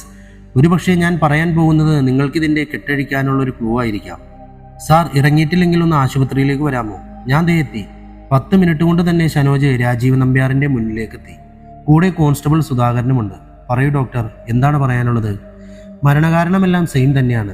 1.5 ഇഞ്ചോളം ആഴത്തിലുള്ള ഒരേ രീതിയിലുള്ള മുറിവുകൾ. ആരാധ്യയുടേതുപോലെ തലയോട്ടി മുതൽ കൈകാൽ തുടങ്ങിയ അസ്ഥികളും പല്ലും ഉൾപ്പെടെ എല്ലാം അടിയേറ്റ് തകർന്നിട്ടുണ്ട്. അതായത് കൊലയാളി ഒരാൾ തന്നെയാണ് എന്നല്ലേ? ആയിരിക്കാം. അത് കണ്ടെത്തേണ്ടത് നിങ്ങളുടെ ഡ്യൂട്ടിയാണ്. എനിക്ക് പറയാനുള്ളത് 2 പേരുടെയും ബോഡിയിൽ കോമണായി ഞാൻ കണ്ട മറ്റൊരു കാര്യത്തെ പറ്റിയാണ്. എന്താണ് ഡോക്ടർ? ഷനോജ് ആകാംക്ഷയോടെ ഡോക്ടറുടെ മുഖത്തേക്ക് നോക്കി. സാർ, ആരാധ്യയുടെ ബോഡി പോസ്റ്റ്മോർട്ടം ചെയ്തപ്പോഴേ ടാറ്റു ചെയ്തിരിക്കുന്നത് ഞാൻ ശ്രദ്ധിച്ചിരുന്നു. റിപ്പോർട്ടിൽ ഞാനത് പറഞ്ഞിട്ടുമുണ്ട്. ഈ സിയാനയുടെ ബോഡിയിലും അതേപോലുള്ള ടാറ്റൂസ് ഞാൻ കണ്ടു. വാട്ട്? ഷനോജും സുധാകരനും ഞെട്ടി പരസ്പരം നോക്കി. യെസ് സാർ, രണ്ടുപേരുടെയും ബോഡിയിൽ ഒരേപോലെയുള്ള 2 ടാറ്റൂസ് ഉണ്ട്. അതിലൊന്ന് അവരുടെ ഇടത് കൈത്തണ്ടയിലാണ്. അതവരുടെ പേരിന്റെ ആദ്യ അക്ഷരം സൂചിപ്പിക്കുന്നത് പോലെ ആരാധ്യയുടെ എ എന്ന അക്ഷരവും ഈ കേസിൽ സി എന്ന അക്ഷരവുമാണ്. രണ്ടിലും അക്ഷരങ്ങൾക്ക് ചുറ്റും വട്ടം വരച്ചിട്ടുണ്ട്. ഡോക്ടർ ഒന്ന് നെടുവീർപ്പിട്ടുകൊണ്ട് വീണ്ടും തുടർന്നു. സാർ, ഈ അക്ഷരങ്ങൾ ഏകദേശം ഒരു 3 വർഷത്തിന് മുന്നെയാണ് ടാറ്റു ചെയ്തിരിക്കുന്നത്. പക്ഷേ രണ്ടാമത്തെ ടാറ്റു അങ്ങനെയല്ല. അത് പച്ച കുത്തിയിരിക്കുന്നത് 2 കേസിലും വിക്ടിം മരിച്ചു കഴിഞ്ഞ ശേഷമാണ്. അവരുടെ കഴുത്തിന് പിറകുവശത്തായി തോളിനോട് ചേർന്നാണ് ടാറ്റു ചെയ്തിരിക്കുന്നത്. എന്താണ് അവിടെ ടാറ്റു ചെയ്തിരിക്കുന്നത്? സുധാകരൻ വളരെ ആകാംക്ഷയോടെ ഡോക്ടറുടെ മുഖത്തേക്ക് നോക്കി. സാർ, 2ആയി പിളർന്ന ഒരു ലവ് ചിഹ്നവും അതിനു പുറകെ ബ്രോക്കൺ ഹാർട്ട് എന്ന് അക്ഷരത്തിൽ എഴുതിയിരിക്കുകയാണ്. പറഞ്ഞുകൊണ്ട് ഡോക്ടർ ബോഡിയിൽ ടാറ്റൂസ് വരുന്ന ഭാഗത്തിന്റെ 1-2 ഫോട്ടോസ് ടേബിളിലേക്ക് ഇട്ടു. ഫോട്ടോസ് ഓരോന്നായി നോക്കിയതിനു ശേഷം ഷനോജ് കസാരയിൽ നിന്നും എഴുന്നേറ്റു. ഡോക്ടറെ, താങ്ക് യു സോ മച്ച്. ഈ ഒരു ഇൻഫർമേഷൻ വളരെ പ്രധാനപ്പെട്ടതാണ്. ഇതെന്റെ ഡ്യൂട്ടിയല്ലേ നിങ്ങളെ ഹെൽപ്പ് ചെയ്യേണ്ടത്? ഡോക്ടർ പുഞ്ചിരിയോടെ ഷേക്ക് ഹാൻഡ് നൽകി.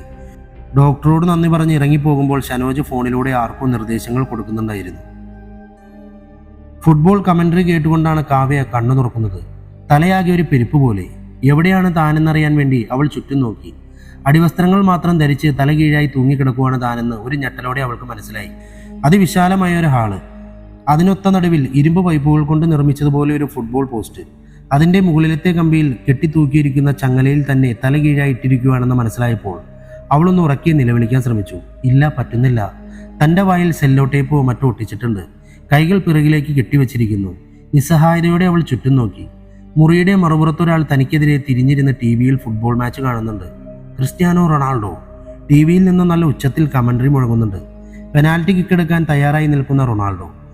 കളി കണ്ടുകൊണ്ടിരുന്നയാൾ പതിയെ എണീറ്റു. കാവ്യയുടെ അടുക്കിലേക്ക് നടന്നു വന്നു. പെനാൽറ്റി എടുക്കും മുന്നേ റൊണാൾഡോ പന്തിലൊന്ന് ചുംബിക്കും പോലെ തല കീഴായി കെട്ടിത്തൂക്കിയിട്ടിരിക്കുന്ന കാവ്യയുടെ തല ഒരല്പം ഉയർത്തി അവനൊന്ന് ചുംബിച്ചു. എന്നിട്ട് പതിയെ പിറകിലേക്ക് ചുവടുകൾ വച്ചു. ഒരു ഫുട്ബോൾ കളിക്കാരൻ കിക്കെടുക്കാൻ തയ്യാറായി നിൽക്കുന്നത് പോലെ ഇടുപ്പുകൾക്ക് മുകളിൽ കൈകൾ കുത്തി അവൻ നിന്നു. ടി-വിയിൽ വിസിൽ മുഴങ്ങിയതും അവൻ മുന്നിലേക്ക് കുതിച്ചു. കാവ്യയുടെ തലയ്ക്ക് മുകളിൽ വുഡ്ലാൻഡിന്റെ ഷൂസ് അണിഞ്ഞ ഇടങ്കാലം കൊണ്ടൊരു കിക്ക്. ഫുട്ബോൾ ഉയരുമ്പോലെ തല ഉയർന്നു പൊങ്ങി ഭിത്തിയിലേക്ക് ഇടിച്ച് വീണ്ടും തിരികെ വന്നു. കാവ്യയുടെ തൊണ്ടയിൽ നിന്നും ഉയർന്നു പൊങ്ങിയ നിലവിളി സെല്ലോ ടേപ്പിൽ തട്ടിയില്ലാതെയായി. ഒരു ഭക്ഷണ പൊതിയുമായി അയാൾ കാവ്യയുടെ തല പിളർന്ന് തളം കെട്ടുന്ന രക്തത്തുള്ളികൾക്ക് സമീപം വന്നു നിന്നു. ചമ്രം പടിഞ്ഞിരുന്നു കഴിക്കാൻ തുടങ്ങി. ഒഴുകിപ്പരക്കുന്ന രക്തത്തുള്ളികളുടെ മണം ആസ്വദിക്കാനെന്ന പോലെ മൂക്ക് വിടർത്തി ശ്വാസം പിടിച്ചുകൊണ്ട് അയാൾ മരണത്തെ പോലും തോൽപ്പിക്കുന്ന നിസ്സംഗഭാവത്തോടെ ചുമരിലേക്ക് നോക്കി.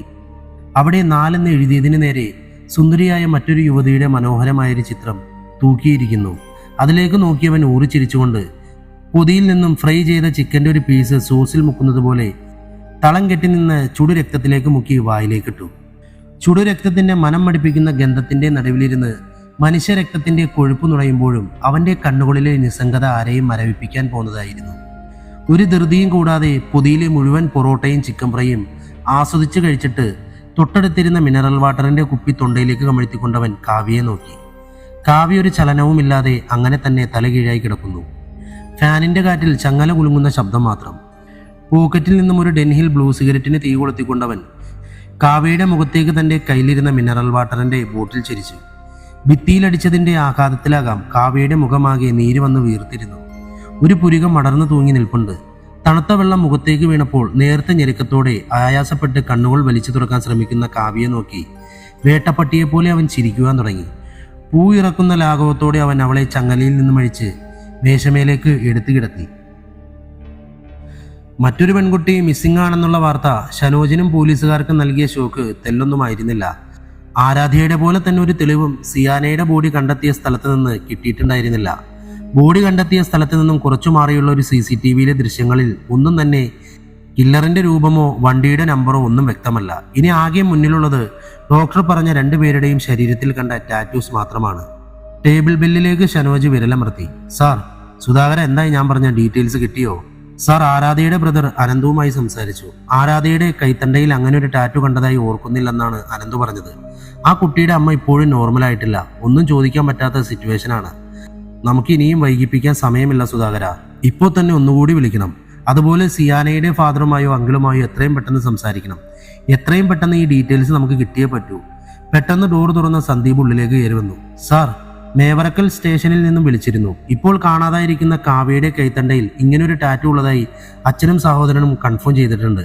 ആ കുട്ടിയുടെ അച്ഛനും സഹോദരനും ഇപ്പോൾ മേവറക്കൽ സ്റ്റേഷനിലുണ്ട്. സന്ദീപ്, എപ്പോഴാണ് ആ ടാറ്റു ചെയ്തതെന്നും അതിന്റെ പിറകിലെ കഥ എന്തെന്നും അവരോട് ചോദിച്ച് മനസ്സിലാക്കണം. ഈ 3 പേരെയും തമ്മിൽ ലിങ്ക് ചെയ്യുന്ന എന്തോ ഒന്ന് ആ ടാറ്റുവിൽ മറഞ്ഞിരിപ്പുണ്ട്. അതെന്താണെന്ന് എത്രയും പെട്ടെന്ന് കണ്ടെത്തണം. എങ്കിൽ മാത്രമേ ഈ കേസ് മുന്നോട്ട് കൊണ്ടുപോകാൻ സാധിക്കൂ. Okay sir. സന്ദീപ് SIയുടെ റൂമിൽ നിന്നും പുറത്തേക്ക് പോയി. സുധാകര, അപ്പോൾ എത്രയും പെട്ടെന്ന് തന്നെ ഞാൻ പറഞ്ഞ ഡീറ്റെയിൽസ് എല്ലാം എടുക്കണം. കഴിയുമെങ്കിൽ ഇന്ന് രാത്രി തന്നെ. വൈകുന്നോറും ഇപ്പോൾ കാണാതായിരിക്കുന്ന ആ പെൺകുട്ടിയുടെ ജീവൻ കൂടി അപകടത്തിലാവും. പ്രിയപ്പെട്ട പ്രേക്ഷകർക്ക് 1+ മീഡിയ ന്യൂസ് അവറിലേക്ക് സ്വാഗതം. ഞാൻ കൃഷ്ണപ്രിയ. ഇന്ന് നമ്മൾ ചർച്ച ചെയ്യാൻ പോകുന്നത് കേരളത്തെ നടുക്കിക്കൊണ്ടിരിക്കുന്ന ഡെത്ത് ചെയിൻ കൊലപാതക പരമ്പരയെക്കുറിച്ചാണ്. കേരളത്തിലെ മുഴുവൻ യുവതികളുടെയും ഉറക്കം കെടുത്തുന്ന ഡെത്ത് ചെയിൻ മരണപരമ്പരയിൽ ഇന്നിതുവരെ നമുക്ക് നഷ്ടമായിരിക്കുന്നത് 2 വിലപ്പെട്ട ജീവനുകളാണ്.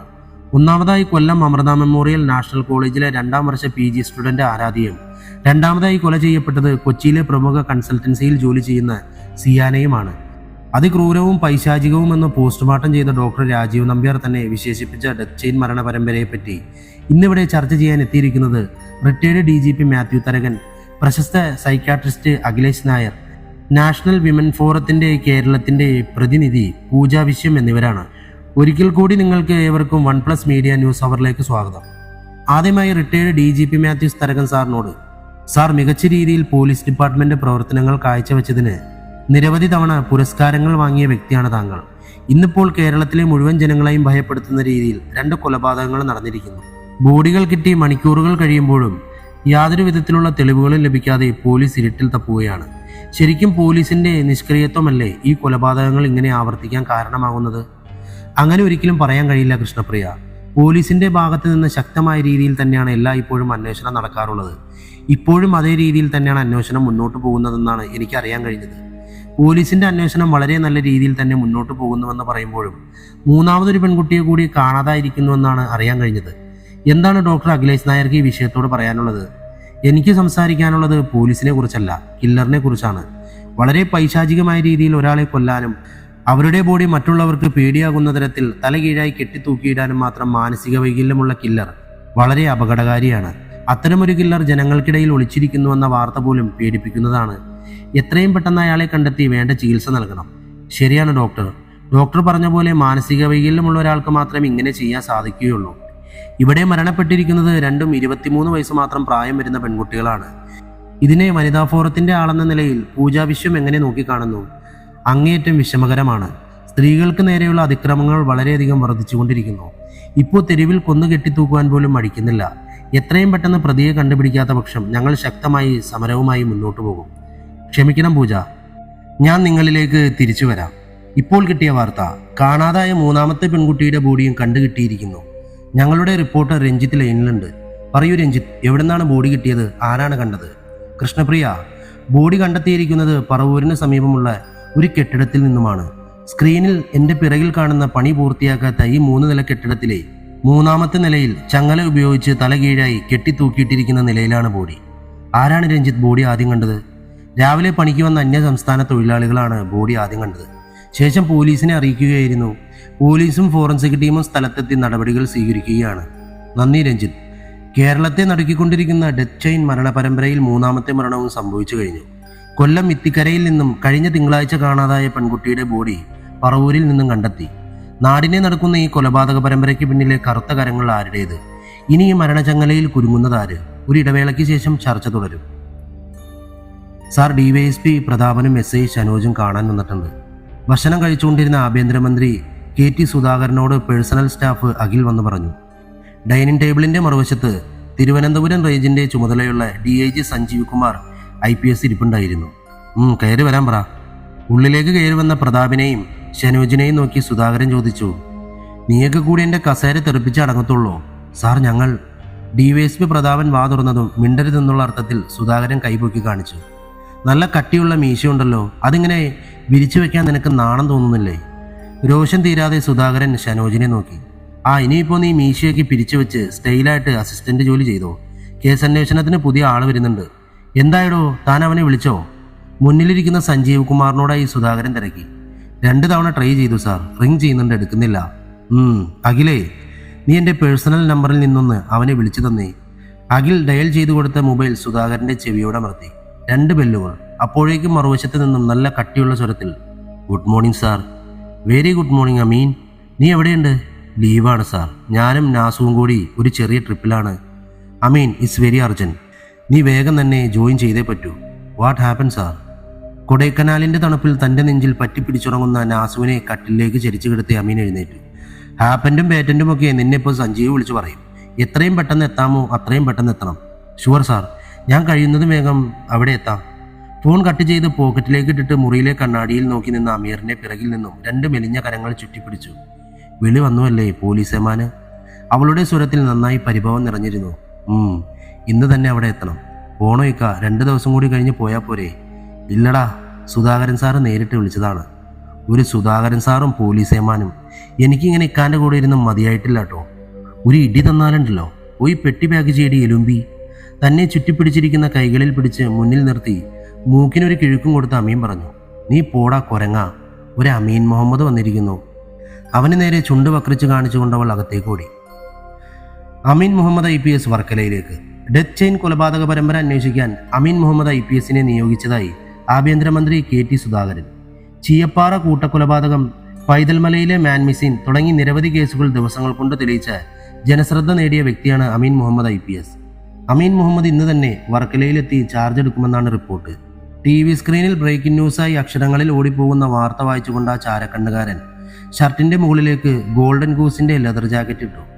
അമീൻ മുഹമ്മദ്, വരണം. കാക്കിക്കുള്ളിലെ പുലിക്കുട്ടിക്ക് എൻ്റെ തട്ടകത്തിലേക്ക് സ്വാഗതം. നീ വരുമ്പോഴേക്കും നിനക്ക് വേണ്ടിയുള്ള സമ്മാനം ഞാൻ ഒരുക്കി വയ്ക്കാം.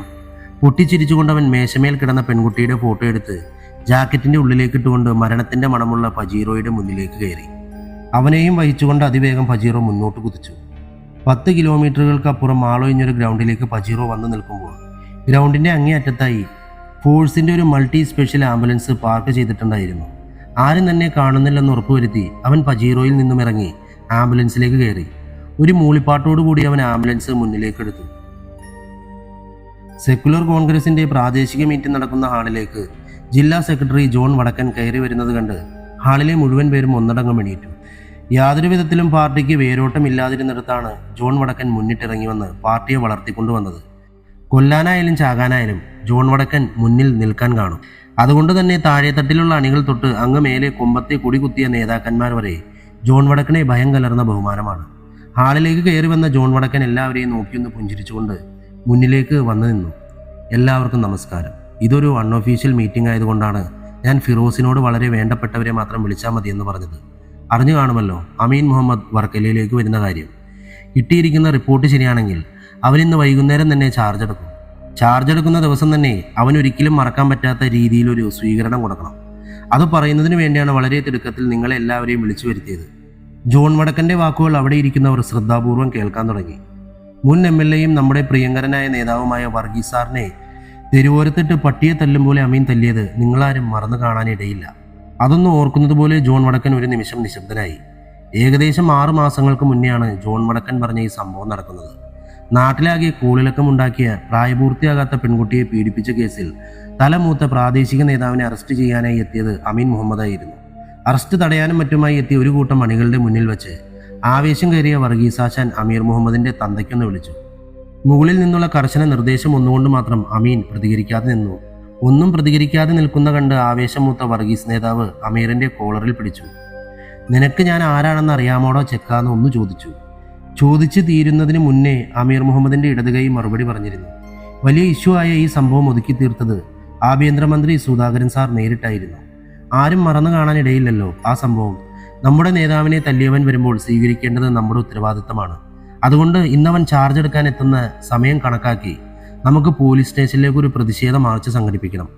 ജോൺ വടക്കൻ്റെ വാക്കുകൾ കേട്ട് അവിടെ കൂടിയിരുന്നവർ ആവേശഭരിതരായതുപോലെ ജോൺ വടക്കൻ വീണ്ടും തുടരുവാൻ തുടങ്ങി.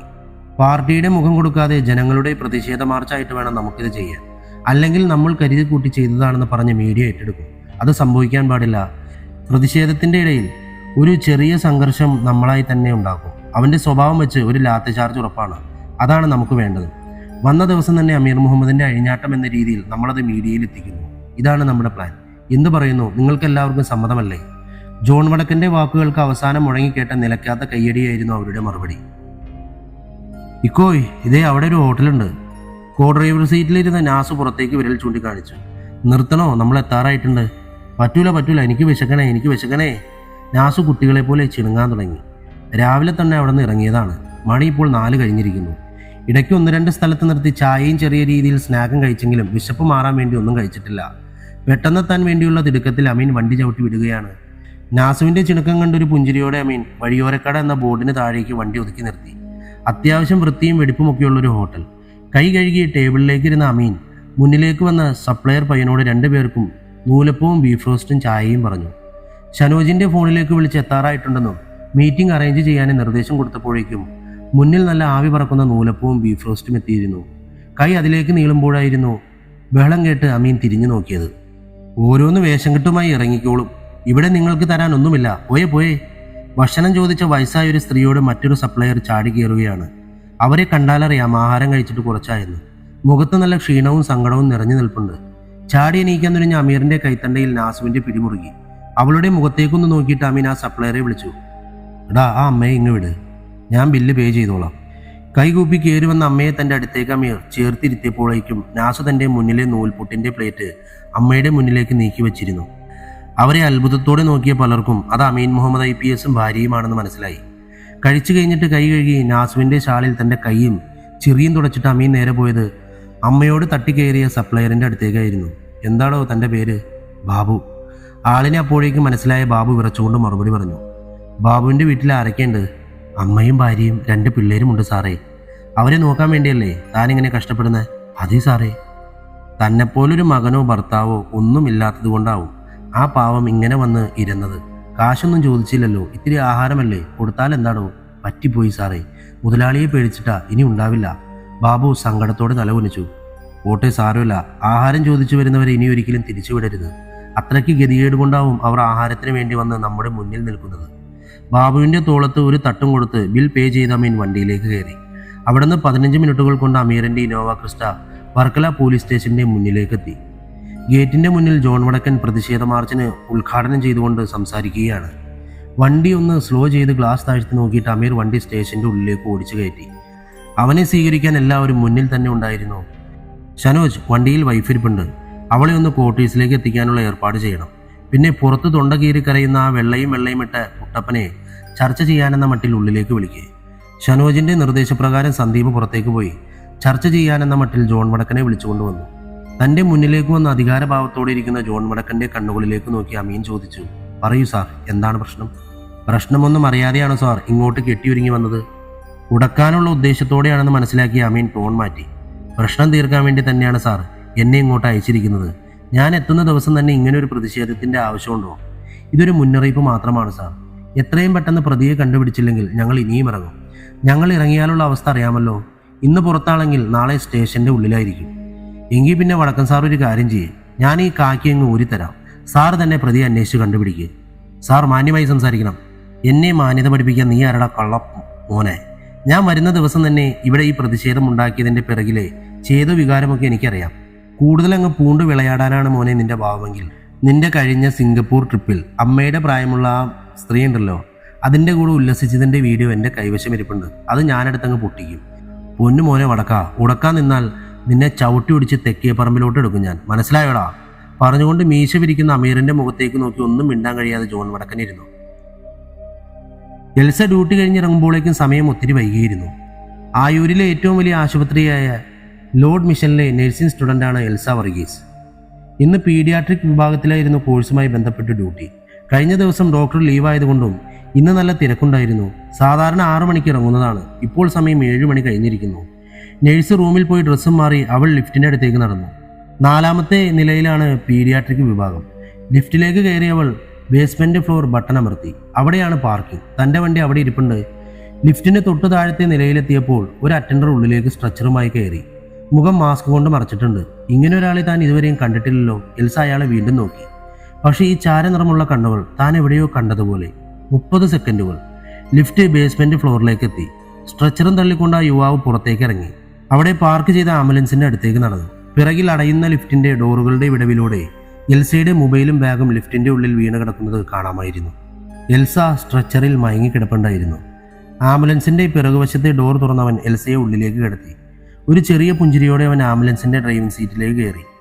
ലോർഡ് മിഷൻ ആശുപത്രി ഗേറ്റ് കടന്ന് പുറത്തേക്കിറങ്ങിയ ആംബുലൻസിന്റെ സ്റ്റിയറിംഗ് വലത് കൈകൊണ്ട് നിയന്ത്രിച്ചുകൊണ്ടവൻ പോക്കറ്റിൽ നിന്നും തന്റെ മൊബൈലെടുത്ത് മെസ്സേജ് ടൈപ്പ് ചെയ്യാൻ തുടങ്ങി. Mission Elsa over. അപ്പോൾ കുറച്ചകലെ തന്റെ ഫോണിലേക്ക് വന്ന സന്ദേശം നോക്കി ഊറിച്ചിരിച്ചുകൊണ്ട് ഒരാൾ പതിയെ പാടാൻ തുടങ്ങി. സമയത്തിൽ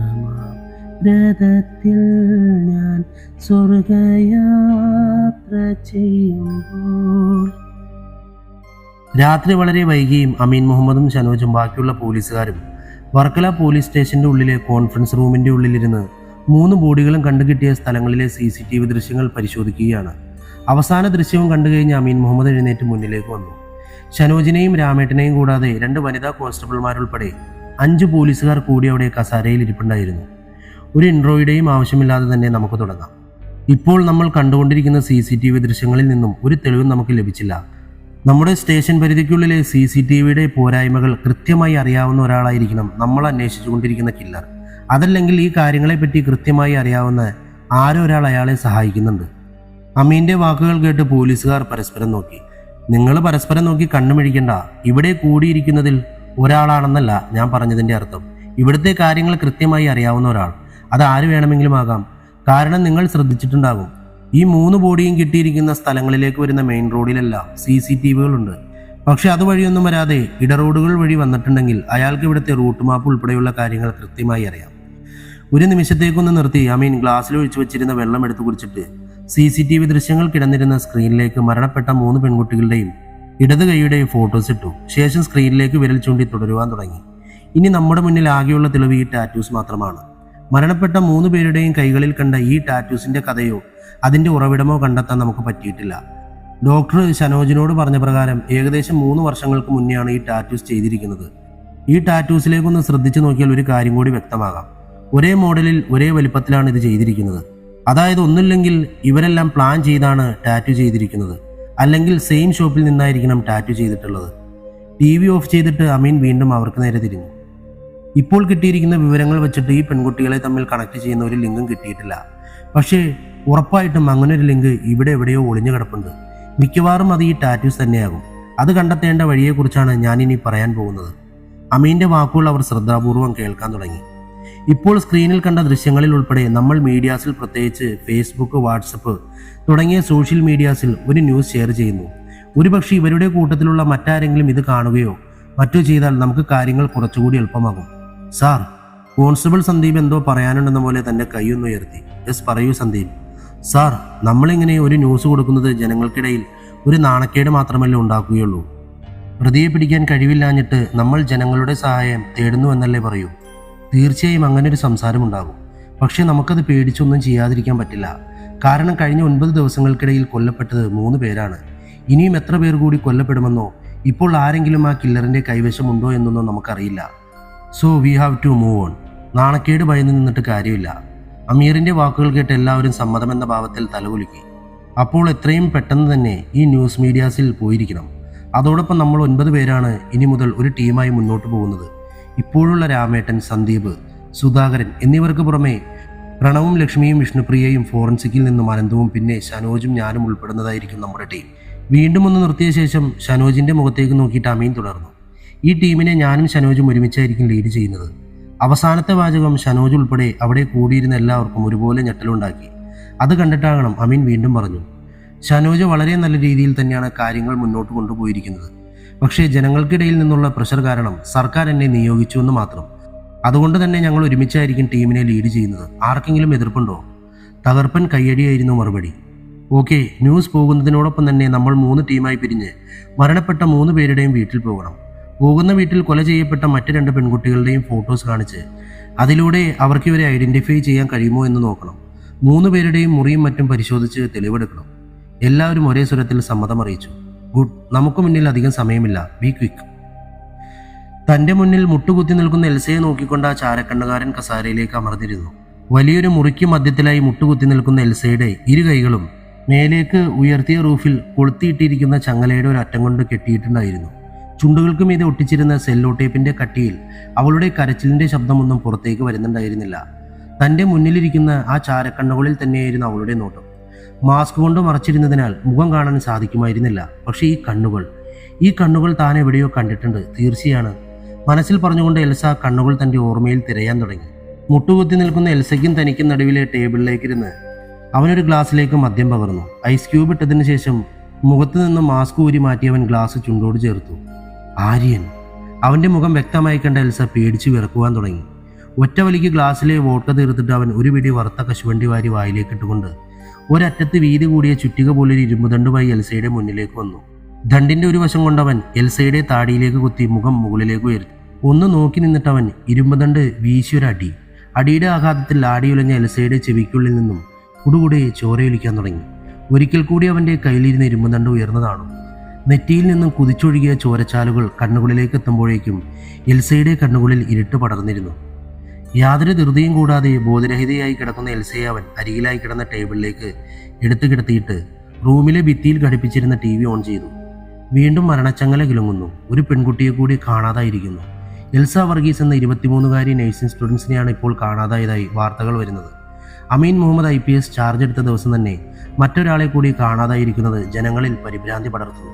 OnePlus മീഡിയ ചാനലിൻ്റെ താഴെ കൂടി സ്ക്രോൾ ചെയ്തു പോകുന്ന അക്ഷരങ്ങളിൽ നോക്കി ഊറിച്ചിരിച്ചുകൊണ്ടവൻ ബോട്ടിലിൽ നിന്നും രണ്ടാമത്തെ പെഗ് ഗ്ലാസ്സിലേക്ക് പകർന്നു.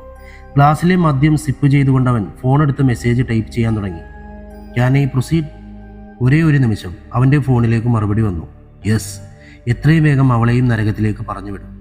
മെസ്സേജിലേക്കൊന്ന് നോക്കിയ ശേഷം അവൻ ഷെൽഫിൽ നിന്നും ഒരു സർജിക്കൽ ബ്ലേഡ് എടുത്തുകൊണ്ട് എൽസയുടെ അടുത്തേക്ക് വന്നു.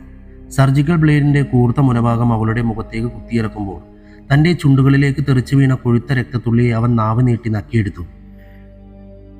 നാസു തട്ടി വിളിക്കുമ്പോഴാണ് അമീൻ ഉറക്കത്തിൽ നിന്നും ഉണരുന്നത്. രാത്രി എൽസയെ കാണാതായതറിഞ്ഞ് അവളുടെ വീട്ടിലും ലോർഡ്സ് ആശുപത്രിയിലുമൊക്കെ പോയിട്ട് വെളുപ്പിനാണ് തിരികെ ക്വാർട്ടേഴ്സിലേക്ക് എത്തിയത്. ഇന്നലത്തെ പകലിലെ ഡ്രൈവിംഗ് കാരണം നല്ല ക്ഷീണമുണ്ടായിരുന്നു. കണ്ണു തുറന്ന് നോക്കുമ്പോൾ ആവി പറക്കുന്ന ചായയുമായി നാസ് മുന്നിലുണ്ട്. രാവിലെ മുതൽ ആരോ ഫോണിൽ വിളിക്കുന്നുണ്ട്. ഇക്ക എണീറ്റാലുടനെ തിരികെ വിളിക്കാൻ പറഞ്ഞു. ചായക്കപ്പ് തന്നുകൊണ്ട് അവൾ പറഞ്ഞു. ഫോണെടുത്ത് ആ നമ്പർ ഡയൽ ചെയ്ത് അമീർ ചെവിയോടെ നിർത്തി. Hello sir. അപ്പുറത്തു നിന്നും അധികം പ്രായമില്ലാത്തൊരു ചെറുപ്പക്കാരൻ്റെ സ്വരം അമീനിൻ്റെ കാതുകളിലേക്ക് എത്തി. യെസ്, അമീൻ മുഹമ്മദാണ്, പറയൂ. സാർ, എൻ്റെ പേര് ഹരീഷ്. ഞാൻ കൊച്ചി മറിയൻ ഡ്രൈവിൽ നിന്നുമാണ് വിളിക്കുന്നത്. ഞാൻ വാട്സപ്പിൽ ഒരു ന്യൂസ് കണ്ടിരുന്നു. എൻ്റെ ഷോപ്പിൽ നിന്നുമാണ് ആ ടാറ്റൂസ് ചെയ്തത്. Oh thank God. Tell me Harish, അതുമായി ബന്ധപ്പെട്ട് നിങ്ങൾക്ക് എന്തെങ്കിലും അറിയാമോ? ഇല്ല സാർ, കൃത്യമായി ഒന്നും അറിയില്ല. ഏകദേശം ഒരു 4 വർഷത്തോളം ആയിട്ടുണ്ടാകും. ഓക്കെ ഹരീഷ്, അറിയാവുന്ന കാര്യങ്ങളെല്ലാം കൃത്യമായി പറയണം. ഹരീഷ് എത്രയും പെട്ടെന്ന് തന്നെ വർക്കല പോലീസ് സ്റ്റേഷനിലേക്ക് എത്തണം. സാർ, ഞാനിപ്പോൾ കൊല്ലത്തുണ്ട്. ഒരു റിലേറ്റീവിൻ്റെ മാരേജിനായി ഇന്നലെ ഇവിടെ വന്നതാണ്. 1 മണിക്കൂറിൻ്റെ ഉള്ളിൽ ഞാൻ സ്റ്റേഷനിലേക്ക് എത്താം sir. Okay Harish, come fast. പെട്ടെന്ന് വരാൻ നോക്കണം. മരണച്ചങ്ങലയുടെ പിറകിലെ സൈക്കോ കില്ലറെ കണ്ടുപിടിക്കാനുള്ള വഴി തെളിഞ്ഞതിൻ്റെ സന്തോഷത്തിൽ അമീൻ റെഡിയാകാൻ തുടങ്ങി. അമീൻ സ്റ്റേഷനിലേക്ക് എത്തിക്കഴിഞ്ഞ ഒരു അല്പസമയത്തിൻ്റെ ഉള്ളിൽ തന്നെ ഹരീഷും സ്റ്റേഷനിലേക്ക് വന്നു. അമീനിൻ്റെയും ഷനോജിൻ്റെയും മുന്നിലിരുന്ന് ഹരീഷ് സംഭവങ്ങൾ ഓരോന്നായി പറയുവാൻ തുടങ്ങി. സാർ, പോലീസ് ഷെയർ ചെയ്തിരുന്ന ന്യൂസ് ടാറ്റൂസ് ചെയ്തത് എൻ്റെ ഷോപ്പിൽ നിന്നാണ്. ഏകദേശം 4 വർഷം മുന്നെയാണ് ഇവർ ടാറ്റു ചെയ്യാനായി എൻ്റെ ഷോപ്പിലെത്തിയത്. കൃത്യമായി പറഞ്ഞാൽ 2016 ലാസ്റ്റായിരുന്നു അവർ വന്നത്. ഞാനിത് ഓർക്കാൻ കാരണം 2017 ജനുവരിയിൽ ഞാൻ പുതിയ ബിൽഡിങ്ങിലേക്ക് ഷോപ്പ് മാറ്റിയിരുന്നു. പക്ഷേ എനിക്ക് ഉറപ്പാണ് സാർ, ഇവർ വന്നത് എൻ്റെ പഴയ ഷോപ്പിലായിരുന്നു. ഹരീഷ്, ഇവർ വരുന്നത് ഒരുമിച്ചായിരുന്നോ? ഷനോജ് ഹരീഷിനോട് ചോദിച്ചു. അതെ സാർ, 6 7 പെൺകുട്ടികളും ഒരു പയ്യനും കൂടി ഒരുമിച്ചായിരുന്നു വന്നത്. അമീനും ഷനോജും പരസ്പരം നോക്കി. പറയൂ ഹരീഷ്, ഇവരെല്ലാവരും അന്ന് ടാറ്റു ചെയ്തിരുന്നോ? ഇവരെക്കുറിച്ചുള്ള എന്തെങ്കിലും മറ്റു വിവരങ്ങൾ നിങ്ങൾക്ക് അറിയാമോ? ഇല്ല സാർ, അവരുടെ ഡീറ്റെയിൽസ് ഒന്നും തന്നെ എൻ്റെ കയ്യിലില്ല. ഷോപ്പ് മാറിയപ്പോൾ പഴയ രജിസ്റ്ററും മറ്റും നഷ്ടപ്പെട്ടു. പെൺകുട്ടികളെല്ലാം ടാറ്റു ചെയ്തതായി തന്നെയാണ് എൻ്റെ ഓർമ്മ. പക്ഷേ ആ പയ്യൻ മാത്രം അന്ന് ടാറ്റു ചെയ്തില്ല. അവരൊക്കെ കൂടി അവനെ ഒത്തിരി നിർബന്ധിക്കുന്നുണ്ടായിരുന്നു. പക്ഷെ അവൻ മാത്രം സമ്മതിച്ചിരുന്നില്ല. അതിൻ്റെ പേരിൽ അവനെ അവർ ഒത്തിരി കളിയാക്കുന്നുമുണ്ടായിരുന്നു. ഹരീഷ്, ഇപ്പോൾ നടന്നുകൊണ്ടിരിക്കുന്ന ഡെത്ത് ചെയിൻ മരണപരമ്പരയിൽ ആ കൂട്ടത്തിലെ 3 പേർ കൊല്ലപ്പെട്ടു. ഒരാൾ മിസ്സിങ്ങുമാണ്.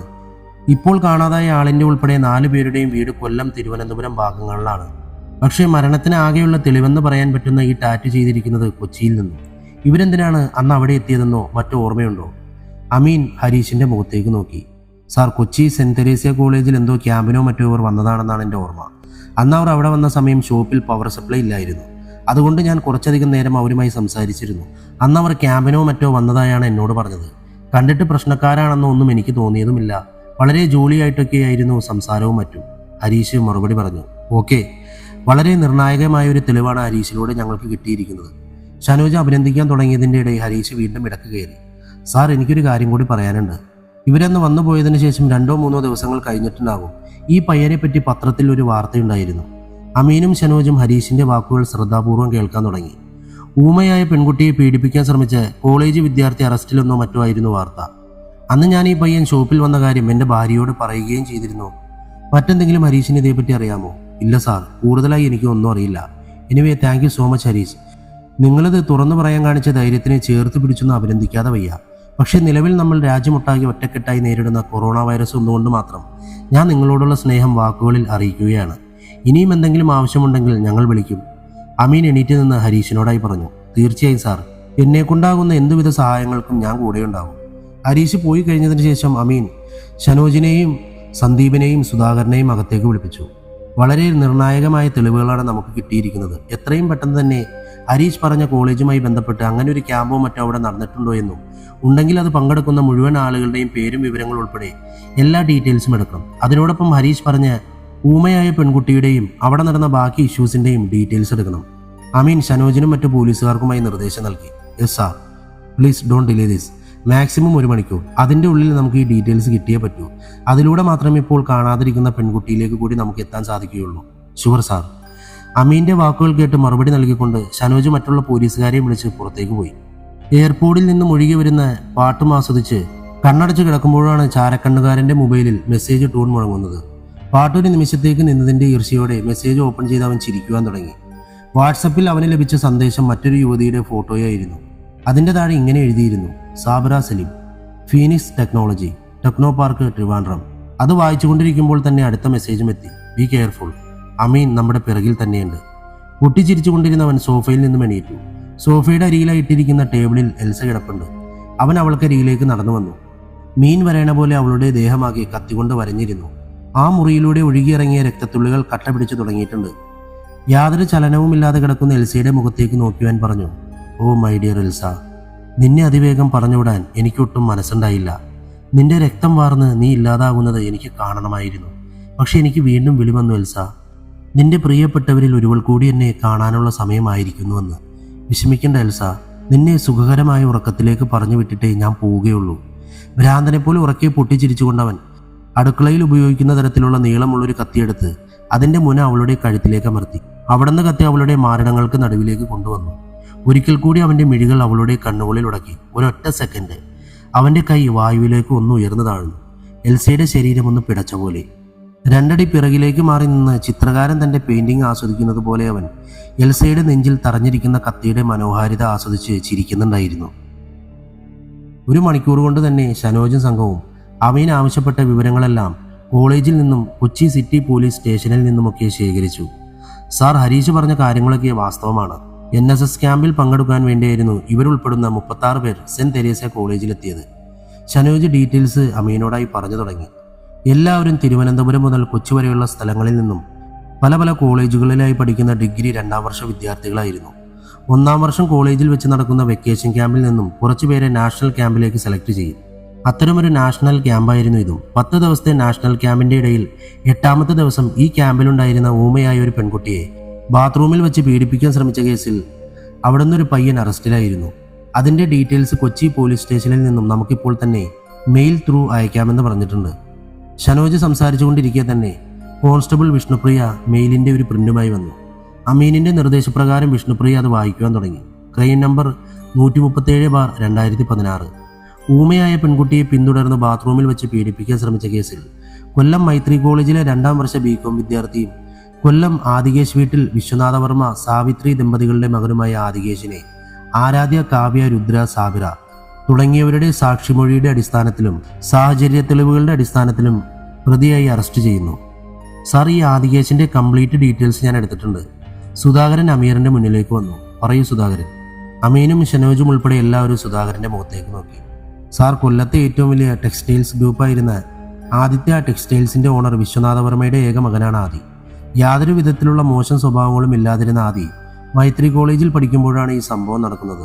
അതിൻ്റെ പിറകിലെ സത്യാവസ്ഥ ആർക്കും അറിയില്ല. പക്ഷെ അന്ന് സാഹചര്യ തെളിവുകളുടെ അടിസ്ഥാനത്തിലും സാക്ഷിമൊഴിയുടെ അടിസ്ഥാനത്തിലും ആദിക്ക് 3 വർഷം തടവ് വിധിച്ചു.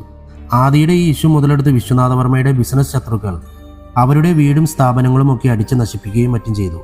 മകന്റെ ദുരാവസ്ഥയും ബിസിനസിന്റെ തകർച്ചയും ഒക്കെ കാരണം മനം നൊന്നാകാം വിശ്വനാഥ വർമ്മയും ഭാര്യ സാവിത്രിയും ഈ ഇഷ്യൂ നടന്ന ഒരാഴ്ചയ്ക്കുള്ളിൽ വീടിന്റെ ഉള്ളിൽ തൂങ്ങി മരിച്ചു.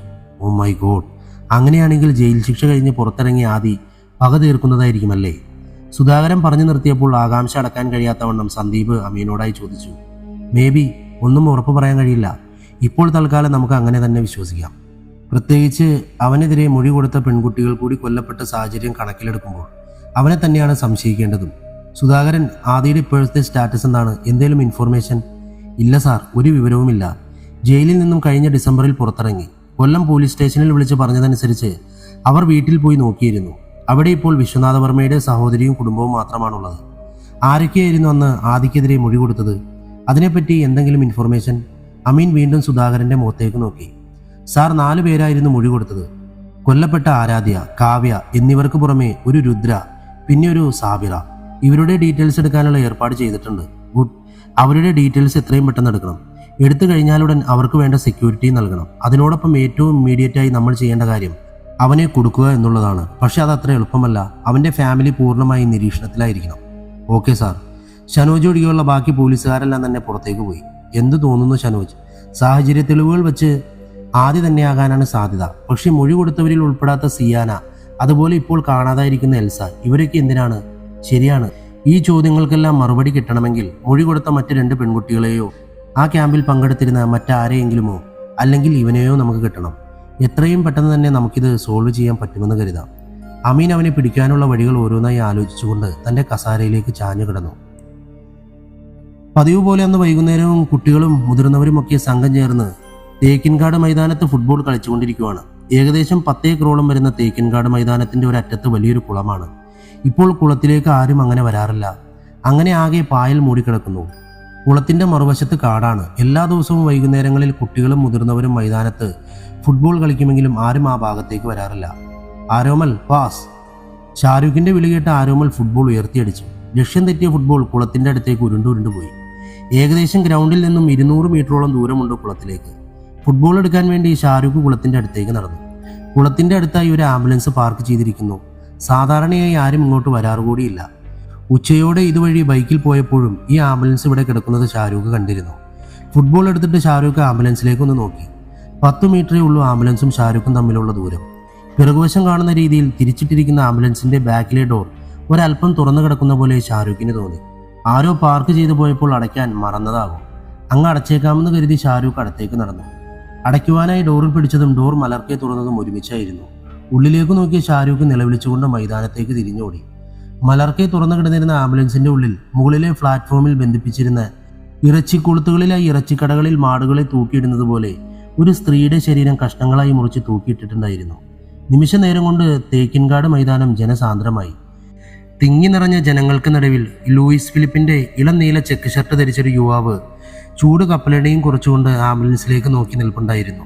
അവന്റെ ചാരക്കണ്ണുകളിൽ അപ്പോഴും മരണത്തെ പോലും തോൽപ്പിക്കുന്ന നിസ്സംഗത മാത്രമായിരുന്നു. ജനങ്ങളെ വകഞ്ഞുമാറ്റി പോലീസ് ജീപ്പ് ആംബുലൻസിന്റെ അരികിലേക്ക് പാഞ്ഞു വന്ന് ബ്രേക്കിട്ടു. തൊട്ടുപിറകെ വന്നു നിന്ന ഇന്നോവ ക്രിസ്റ്റിയുടെ പിറകിലത്തെ ഡോർ തുറന്ന് അമീനും ഷനോജും പുറത്തേക്കിറങ്ങി. ഒരു പിടി പൂഴി വാരി മുകളിലേക്ക് എറിഞ്ഞാൽ താഴെ വീഴാത്ത അത്രയും ജനം തടിച്ചുകൂടിയിട്ടുണ്ട്. ചുറ്റുപാടുമൊന്ന് കണ്ണോടിച്ച അമീനും ഷനോജും ആംബുലൻസിന്റെ ഉള്ളിലേക്ക് കയറി. ഹോ, കരിങ്കല്ലിന്റെ കാഠിന്യമുള്ള അമീറിന്റെ മനസ്സ് പോലൊരു നിമിഷം പതറിപ്പോയി. അത്രമേൽ ഭയാനകമായിരുന്നു ഉള്ളിലെ കാഴ്ച. അറവുമാടകളെ ഇറച്ചിക്കടയിൽ തൂക്കിയിടുന്നത് പോലെ എൽസയുടെ ശരീരം പല ഭാഗങ്ങളായി മുറിച്ച് കൊളുത്തുകളിൽ തൂക്കിയിട്ടിരിക്കുന്നു. കൈകളും കാലുകളും 2 കൊളുത്തുകളിലായും ഉടൽഭാഗം മറ്റൊരു കൊളുത്തിലുമായി തൂക്കിയിട്ടിരിക്കുന്നതിന്റെ മധ്യത്തിലായി ആംബുലൻസിന്റെ മുകൾ ഭാഗത്തെ ബോഡിയിൽ മുറിച്ചു മാറ്റിയ തല മുടി ഉപയോഗിച്ച് കെട്ടിയിട്ടിരിക്കുന്നു. തലയിലൂടെ എൽസയുടെ നഴ്സിംഗ് കോളേജിന്റെ ID കാർഡ് ഇട്ടിട്ടുണ്ട്. IDയുടെ പിറകുവശം ഒന്ന് തിരിച്ചു നോക്കിയിട്ട് അമീർ ബാക്കിയുള്ള പോലീസുകാരോട് നടപടി ആരംഭിക്കാൻ ആവശ്യപ്പെട്ടു. ഫോറൻസിക്കിൽ നിന്നും അനന്തനും സംഘവും അപ്പോഴേക്കും ചുറ്റുപാടുകൾ നിരീക്ഷിച്ച് തെളിവുകൾ ശേഖരിക്കാൻ തുടങ്ങിയിരുന്നു. അമീൻ ആംബുലൻസിൽ നിന്നും പുറത്തേക്കിറങ്ങി ബോഡി ആദ്യം കണ്ട ഷാരൂഖിന്റെ അടുത്തേക്ക് വന്നു. ഒരു അനിയനോട് സംസാരിക്കുന്നത് പോലെ അമീൻ വളരെ കൂളായി അവനോട് കാര്യങ്ങൾ ചോദിച്ച് മനസ്സിലാക്കി. ഉച്ചയ്ക്ക് അതുവഴി പോയപ്പോൾ ആംബുലൻസ് കണ്ട കാര്യം ഉൾപ്പെടെ ഷാരൂഖ് എല്ലാം വിശദീകരിച്ച് അമീനോട് പറഞ്ഞു. അപ്പോഴേക്കും നടപടികൾ പൂർത്തിയാക്കി ബോഡി മറ്റൊരു ആംബുലൻസിൽ പോസ്റ്റ്മോർട്ടത്തിനായി കൊണ്ടുപോയിരുന്നു. ബോഡി കൊണ്ടുപോയതിന് പിറകെ ആളുകൾ ചെറുതും വലുതുമായ സംഘങ്ങളായി പിരിഞ്ഞു പോകാൻ തുടങ്ങി. അമീനും ഷനോജും ആംബുലൻസ് കിടന്നിരുന്ന സ്ഥലത്ത് നിന്നും ഒരല്പം അകലേക്ക് മാറി നിന്നു. ഷനോജ്, നമ്മൾ തൊട്ടു പിറകിലെത്തിയെന്ന് കില്ലറിന് മനസ്സിലായിട്ടുണ്ടാകണം. അതുകൊണ്ടാകാം ഇത്രയും നാൾ ഫോളോ ചെയ്തു വന്ന 3 ദിവസത്തെ പാറ്റേൺ എൽസയുടെ കാര്യത്തിൽ അവൻ തെറ്റിച്ചത്. അമീൻ ഷാജോനോടായി പറഞ്ഞു. യെസ് സാർ, അത് തന്നെയാണ് ഞാനും ചിന്തിച്ചുകൊണ്ടിരുന്നത്. ഇന്നലെ വൈകുന്നേരം കാണാതായ എൽസയുടെ ബോഡി ഇന്ന് തന്നെ ഇവിടെ ഉപേക്ഷിച്ചതിന്റെ പിറകിൽ അവനെന്തോ സൂചന കിട്ടിയിട്ടുണ്ടെന്ന് ഉറപ്പാണ്. അവർ സംസാരിച്ചുകൊണ്ട് നിൽക്കവേ സിവിൽ പോലീസ് ഓഫീസർ സന്ദീപ് അവർക്കരികിലേക്ക് വന്ന് മൊബൈൽ അമീനിന് നേരെ നീട്ടി. സാർ, ലൈനിൽ സുധാകരൻ സാറാണ്. കുറച്ചു നേരമായി സാറിനെയും ഷനോജ് സാറിനെയും വിളിക്കുന്നുണ്ടായിരുന്നു. നിങ്ങൾ രണ്ടുപേരും കോൾ എടുക്കാത്തത് കൊണ്ടാകാം എന്നെ വിളിച്ചത്. സന്ദീപിന്റെ വാക്കുകൾ കേട്ട് അമീൻ തന്റെ പോക്കറ്റൊന്ന് തപ്പി നോക്കി. ഓ ഷിറ്റ്, തന്റെ മൊബൈൽ വണ്ടിയിലാണ്. ഓർത്തുകൊണ്ട് അമീൻ സന്ദീപ് നീട്ടിയ ഫോൺ വാങ്ങി ചെവിയോട് ചേർത്തു. സുധാകരൻ, അമീനാണ്, പറയൂ. സാർ, ആദിക്കെതിരെ മൊഴി കൊടുത്ത ബാക്കി പെൺകുട്ടികളുടെ ഡീറ്റെയിൽസ് കിട്ടി. കോടതിയിൽ അവനെതിരെ മൊഴി കൊടുത്തത് മൊത്തം 7 പേരാണ്. അതിൽ 4 പേരാണ് സാർ ഇപ്പോൾ കൊല്ലപ്പെട്ടിരിക്കുന്നത്. Good work Sudhakaran. ബാക്കിയുള്ളത് ആരൊക്കെയാണ്? അവർക്ക് വേണ്ടി എല്ലാ സെക്യൂരിറ്റിയും നമുക്ക് ഏർപ്പാടാക്കണം. സാർ, ഇനിയുള്ള 3 പേരിൽ ഒരാൾ സ്ഥലം MP രാജേന്ദ്രൻ സാറിന്റെ മകൾ രുദ്രയാണ്. വാട്ട്? അമീർ ഒന്ന് ഞെട്ടി. യെസ് സാർ, രാജേന്ദ്രൻ സാറിന്റെ മകൾ രുദ്രയും അന്ന് ആദിയുടെ കൂടെ ക്യാമ്പിലുണ്ടായിരുന്നു. ഓ മൈ ഗോഡ്, ഈ രുദ്ര ഇപ്പോൾ എന്ത് ചെയ്യുകയാണെന്ന് അറിയാമോ? സാർ, കിട്ടിയ ഇൻഫർമേഷൻ ശരിയാണെങ്കിൽ രാജേന്ദ്രൻ സാറിന്റെ ബിസിനസ്സും മറ്റും ഇപ്പോൾ നോക്കി നടത്തുന്നത് രുദ്രയാണ്. ഓക്കെ സുധാകരൻ, ബാക്കിയുള്ള പെൺകുട്ടികൾ? സാർ, ഇനിയുള്ള 2 പേരിൽ ഒരാൾ സാബിറ സലീം. ട്രിവാൻഡ്രം ടെക്നോ പാർക്കിലാണ് ജോലിയെന്ന് ഇൻഫർമേഷൻ കിട്ടിയിട്ടുണ്ട്. മറ്റൊരാൾ ഹീര. ഹീരയെക്കുറിച്ച് ഇതുവരെയും ഡീറ്റെയിൽസ് ഒന്നും കിട്ടിയിട്ടില്ല. എത്രയും പെട്ടെന്ന് അതും കളക്ട് ചെയ്യണം. അതുപോലെ സാബിറയെ എന്തെങ്കിലും തരത്തിൽ കോൺടാക്ട് ചെയ്ത് ഒരു മുന്നറിയിപ്പ് പാസ് ചെയ്യണം. അപ്പോഴേക്കും ഞാൻ അവർക്ക് വേണ്ടിയുള്ള സെക്യൂരിറ്റി അറേഞ്ച് ചെയ്യാം. Okay sir. കോള് കട്ടായി. ഷനോജിനോട് വളരെ ചുരുങ്ങിയ വാക്കുകളിൽ ആദ്യം വിശദീകരിച്ചുകൊണ്ട് അമീൻ ഷനോജിനെയും കൂട്ടി വണ്ടിയിലേക്ക് കയറി. കോ ഡ്രൈവർ സീറ്റിലിരുന്നു കൊണ്ട് അവൻ പുറത്തു നിൽക്കുന്ന സന്ദീപിനോടായി പറഞ്ഞു. സന്ദീപ്, ഞങ്ങൾ MP രാജേന്ദ്ര സാറിനെ കാണാൻ പോവുകയാണ്. നീ ഇവിടെ തന്നെ ഉണ്ടാകണം. അതുപോലെ സുധാകരൻ ഇപ്പോൾ ഒരു പെൺകുട്ടിയുടെ ഡീറ്റെയിൽസ് ഫോർവേഡ് ചെയ്യും. എത്രയും പെട്ടെന്ന് ആ കുട്ടിക്ക് പ്രൊട്ടക്ഷൻ നൽകാനുള്ള ഏർപ്പാടുകൾ ചെയ്യണം. Okay sir. ഷനോജ് അതിവേഗം വണ്ടി മുന്നോട്ടെടുത്തു. ഷിഫ്റ്റ് കഴിഞ്ഞ് പുറത്തേക്കിറങ്ങിയ സാബിറ ടെക്നോ പാർക്കിന്റെ പുറത്തുള്ള ജ്യൂസ് സെന്ററിലേക്ക് നടന്നു. ജോലി കഴിഞ്ഞ് പോകുമ്പോൾ എന്നും പതിവുള്ളതാണ് ഈ ജ്യൂസ്. ഉച്ചയായതുകൊണ്ടാകാം ജ്യൂസ് സെന്ററിൽ വലിയ തിരക്കില്ല. കൗണ്ടറിൽ നിന്നിരുന്ന പയ്യനോട് ചെറുതായി ഒന്ന് കുശലം പറഞ്ഞ് ഒരു ഗ്രേപ്പ് ജ്യൂസ് എടുക്കാൻ ആവശ്യപ്പെട്ടിട്ട് അവൾ സ്ഥിരം ഇരിക്കാറുള്ള ടേബിളിലേക്ക് പോയിരുന്നു. ആ ജ്യൂസ് ഷോപ്പിലെ സീറ്റുകൾ മൊത്തം 3 വരികളിലായി തിരിച്ചിരിക്കുന്നു. ഓരോ വരികളിലും 4 വീതം ടേബിളുകൾ. ആദ്യത്തെയും 3ാമത്തെയും വരികളിലെ ടേബിളുകൾ ചതുരാകൃതിയിലുള്ളതായിരുന്നു. ഓരോ ടേബിളിലും 4 വീതം കസേരകളും 2ാമത്തെ വരിയിലെ 4 ടേബിളുകളും അതിനു ചുറ്റുമുള്ള കസേരകളും ഓരോ തൂണിനോട് ചേർന്നൊരല്പം പൊക്കം വരുന്ന രീതിയിലുള്ളതായിരുന്നു. സ്ഥിരം ഇരിക്കാറുള്ള സീറ്റിലിരുന്ന ശേഷം സാബിറ മൊബൈൽ ബാഗിൽ നിന്നും എടുത്ത് നോക്കുമ്പോൾ ഏകദേശം 10ലധികം മിസ്ഡ് കോളുണ്ട്. 5 വീട്ടിൽ നിന്നും ഉപ്പയാണ്. മറ്റുള്ളതൊന്നും പരിചയമുള്ള നമ്പറല്ല. അവൾ ഉപ്പയെ തിരികെ വിളിച്ചു. കാത്തിരുന്ന പോലെ ഒരൊറ്റ റിങ്ങിൽ തന്നെ അപ്പുറത്ത് കോൾ അറ്റൻഡ് ചെയ്യപ്പെട്ടു. മോളെ ഇറങ്ങിയോ? ആ ഉപ്പ ജസ്റ്റ് ഇറങ്ങിയേ ഉള്ളൂ. പെട്ടെന്ന് വീട്ടിലേക്ക് വാ. ബസ് കാത്തു നിൽക്കണ്ട. യൂബർ എടുക്ക്. യൂബറോ? എന്ത് പറ്റൂ ഉപ്പ? എന്തെങ്കിലും ഇഷ്യൂ? നീ ടെൻഷനാവണ്ട. കാര്യമൊക്കെ ഇവിടെ വരുമ്പോൾ പറയാം. ശരി ഉപ്പ. കോള് കട്ട് ചെയ്യുമ്പോഴേക്കും ഓർഡർ ചെയ്ത ജ്യൂസ് അവളുടെ മുന്നിലേക്ക് എത്തിയിരുന്നു. താനിരിക്കുന്നതിന്റെ ഇടതുവശത്തെ തൂണിനോട് ചേർത്തിട്ടിരിക്കുന്ന പൊക്കമുള്ള ടേബിളിൽ നിന്നും 2 ചാരക്കണ്ണുകൾ തന്നെ നോക്കുന്നത് അറിയാതെ സാബിറ സ്ട്രോ കൊണ്ട് ജ്യൂസ് പതിയെ ഒന്നിളക്കി. തണുത്ത ജ്യൂസിൽ നിന്നും ഒരു ഇറുക്ക് നുണഞ്ഞുകൊണ്ട് അവൾ വീട്ടിലേക്ക് യൂബർ ബുക്ക് ചെയ്തു. ഇവിടുന്ന് വീട്ടിലേക്ക് ഏകദേശം ഒരു 25 മിനിറ്റ് മാത്രമേ യാത്രയുള്ളൂ. എന്തിനാണ് അവൾ ഇത്ര തിടുക്കപ്പെട്ടുപ്പോ തന്നെ വരാൻ പറയുന്നത്? ഓരോന്നും ആലോചിച്ചുകൊണ്ട് അവൾ ജ്യൂസ് ആസ്വദിച്ച് കുടിച്ചുകൊണ്ടിരിക്കുമ്പോഴേക്കും അവൾ ബുക്ക് ചെയ്തിരുന്ന യൂബർ പുറത്തേക്ക് എത്തിയിരുന്നു. മാഡം, യൂബറിൽ നിന്നായിരുന്നു. ഞാനിവിടെ ഡെഡി കൂപ്പയുടെ പാർക്കിങ്ങിലേക്ക് എത്തി. ഞാൻ ദേ വരുന്നു കേട്ടോ. 5 മിനിറ്റ്സ്.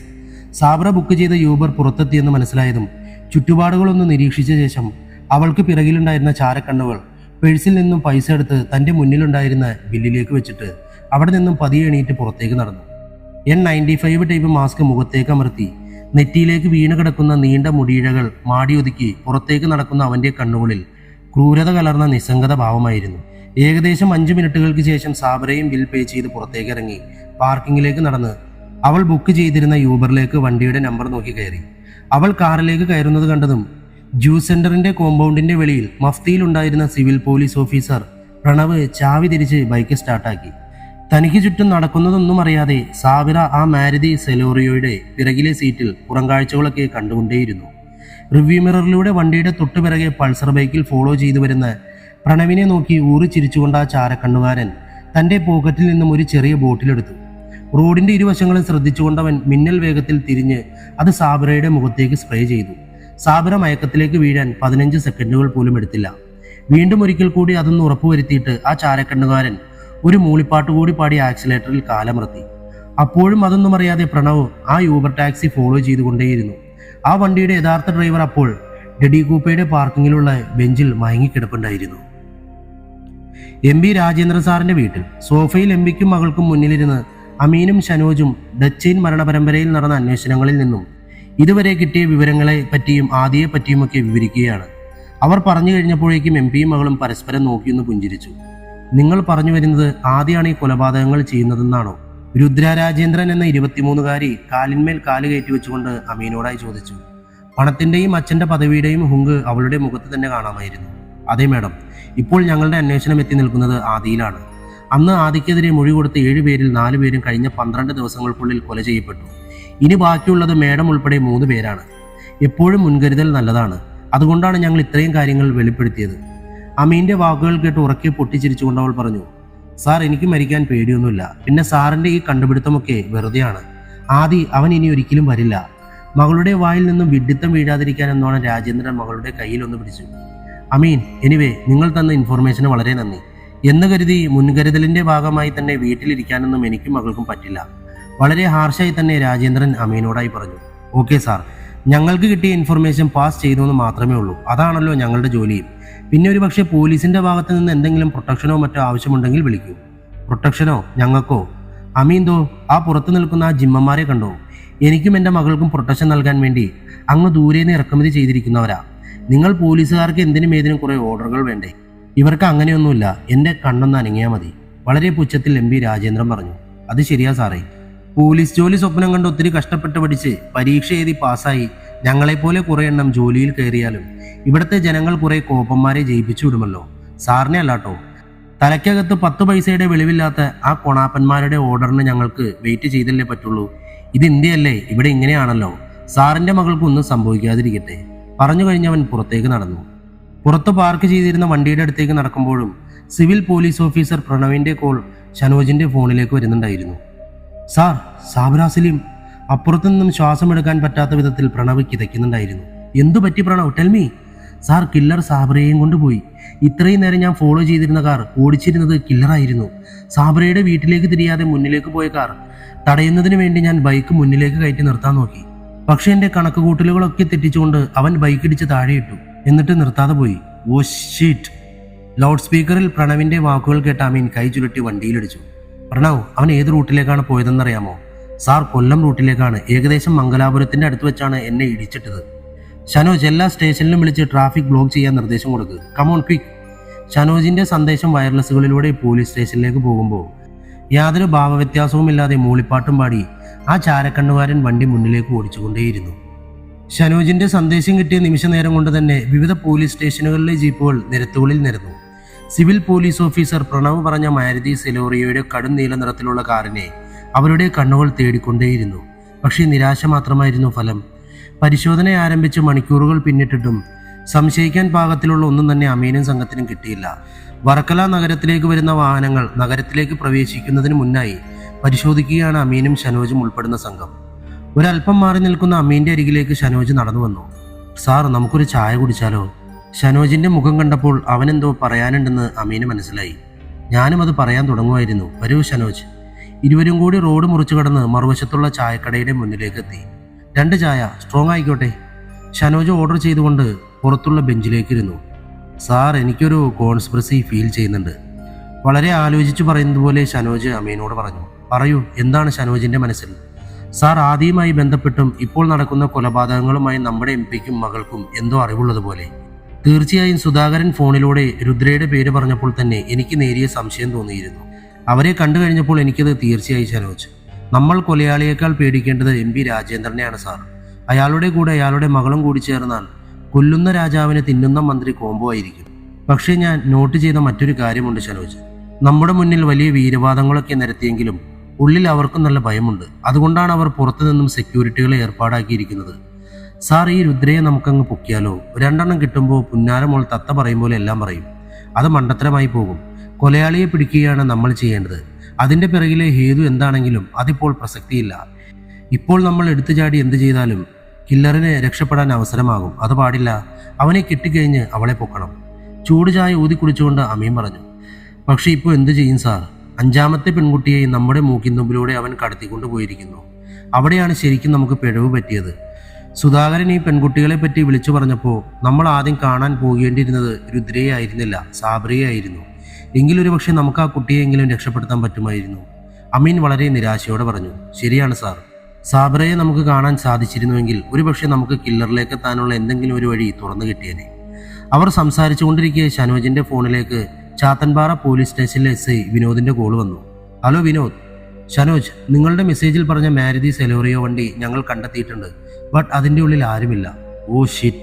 പറയൂ വിനോദ്, എവിടെന്നാണ് വണ്ടി കണ്ടെത്തിയത്? പുത്തനാറിന്റെ സമീപത്തുള്ള ആളൊഴിഞ്ഞൊരു പറമ്പിൽ നിന്നുമാണ്. കുറച്ചു നേരമായി വണ്ടി അവിടെ കിടക്കുന്നത് കണ്ട് സംശയം തോന്നി ഒരാൾ വിളിച്ചു പറഞ്ഞു ചെന്നു. നോക്കിയപ്പോഴാണ്. വിനോദ്, നമുക്ക് പ്രതീക്ഷിക്കാൻ തക്കവണ്ണം എന്തെങ്കിലും? സോറി ഷനോജ്, വണ്ടി ലോക്കായിരുന്നു. തുറന്നു പരിശോധിച്ചു.